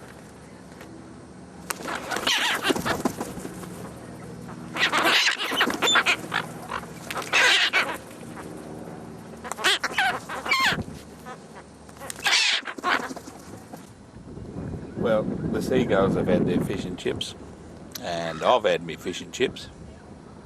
I think we better head on out of Eden, and we've got to have a look round the other side of Twofold Bay. There's a lookout. I might go up there and have a bit of a look round, and then we'll potter around a bit and try and find a camp for tonight. Hope it's not as cold as last night. It was bloody freezing last night. In Ben Boyd National Park, which is just down from Eden, there's supposed to be a walkway here going down to a view of Twofold Bay. We'll go and have a look, eh? Down at the entrance of the bay here, Twofold Bay, they got a thing called Boyd's Lighthouse. It was built as a lighthouse to guide the ships into the bay, but it never had a light put on the top of it. But I tell you what, she ain't going to fall over in a hurry. The walls are around about 1 metre thick. Hello. It's looking up there. Obviously they've taken the stairway up for people not to climb up, but hello ships. Don't come too close to this shore. Hello ships. Stay away, stay away. Certainly is a very imposing structure though. I like the little things there they got over the windows.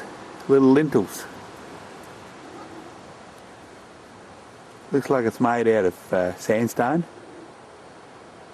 Looks fairly strong. I don't know, they got a big door, haven't they? I was expecting big blokes to go in there.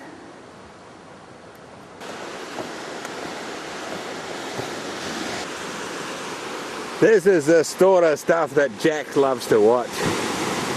Have a look at this, Jack.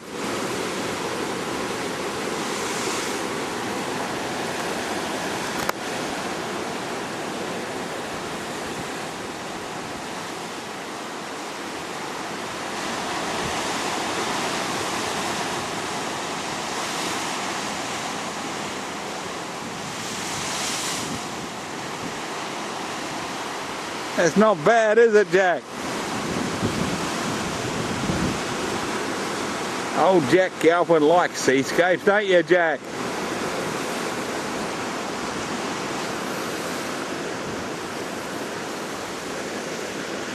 Tell you what, your little boat would get into trouble if it got caught in here, wouldn't it, Jack?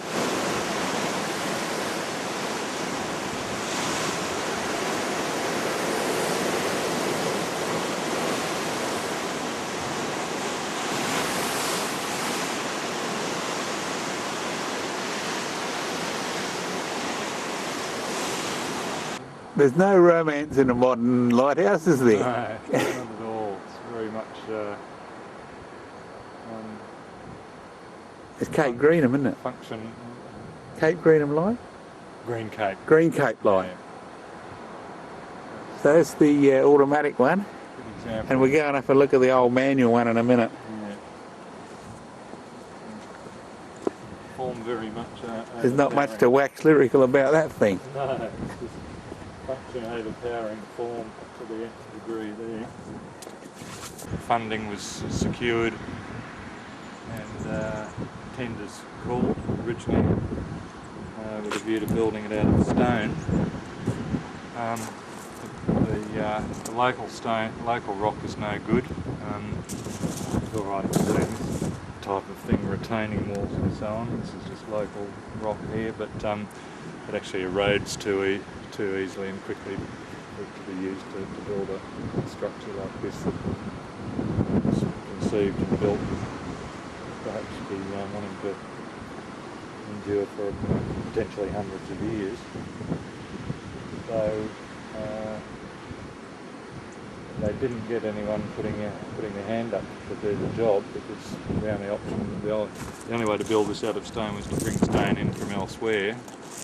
Considering there was no road in here at that time, the logistics and costs involved in doing that would just put it out of the realms of practice. Cylinder inside, and the outside was of course formed up square base and an octagonal top half. Could have been circular on the outside as well, as where most lighthouses are, but the logistics and expense involved in trying to do that type of formwork back then again was prohibitive, so it was making a bit of a compromise, but it's still ended up a very attractive building. It's a nice design.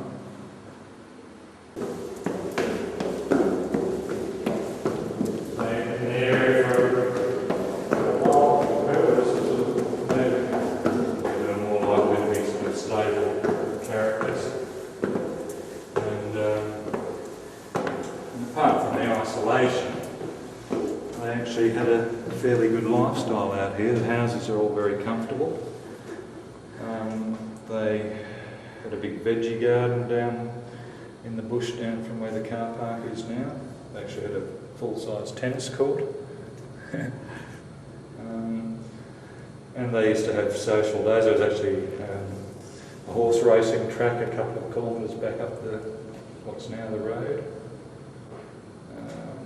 So, again, apart from the isolation, they didn't want for terribly much, in fact, and they were public servants, so they had relatively good wages and conditions compared to a lot of their peers.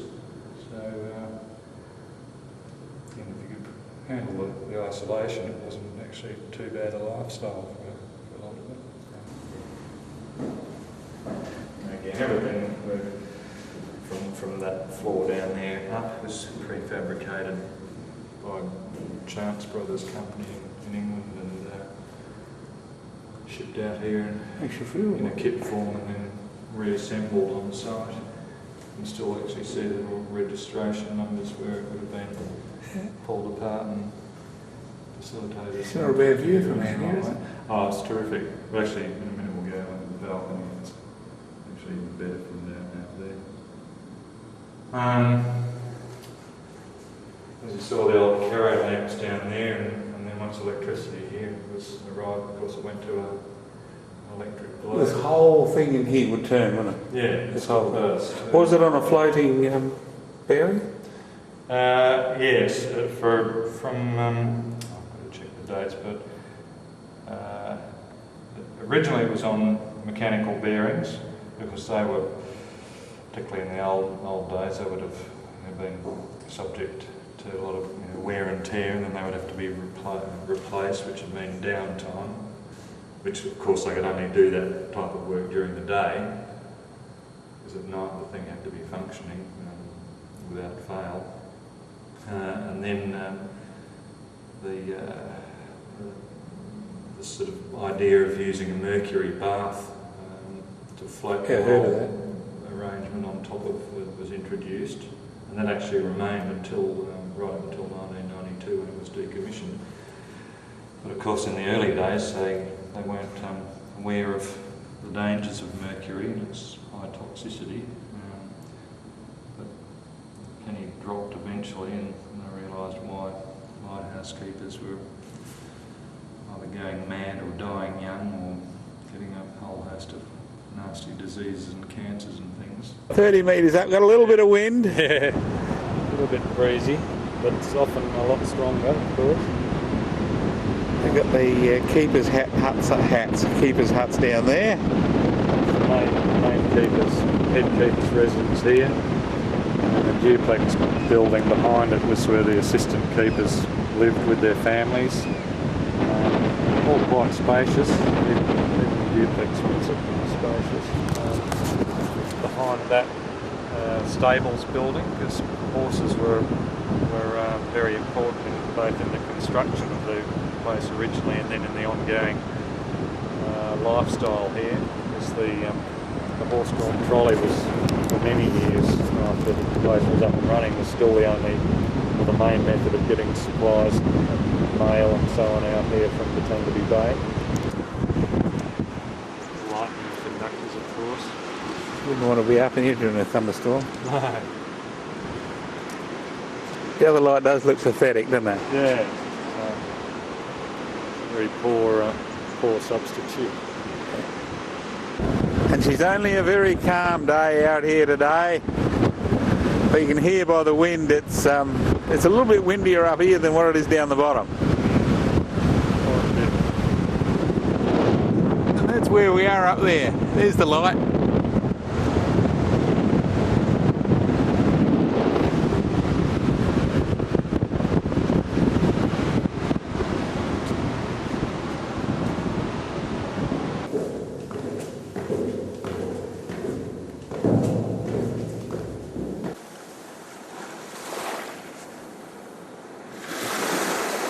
Butandaby Bay.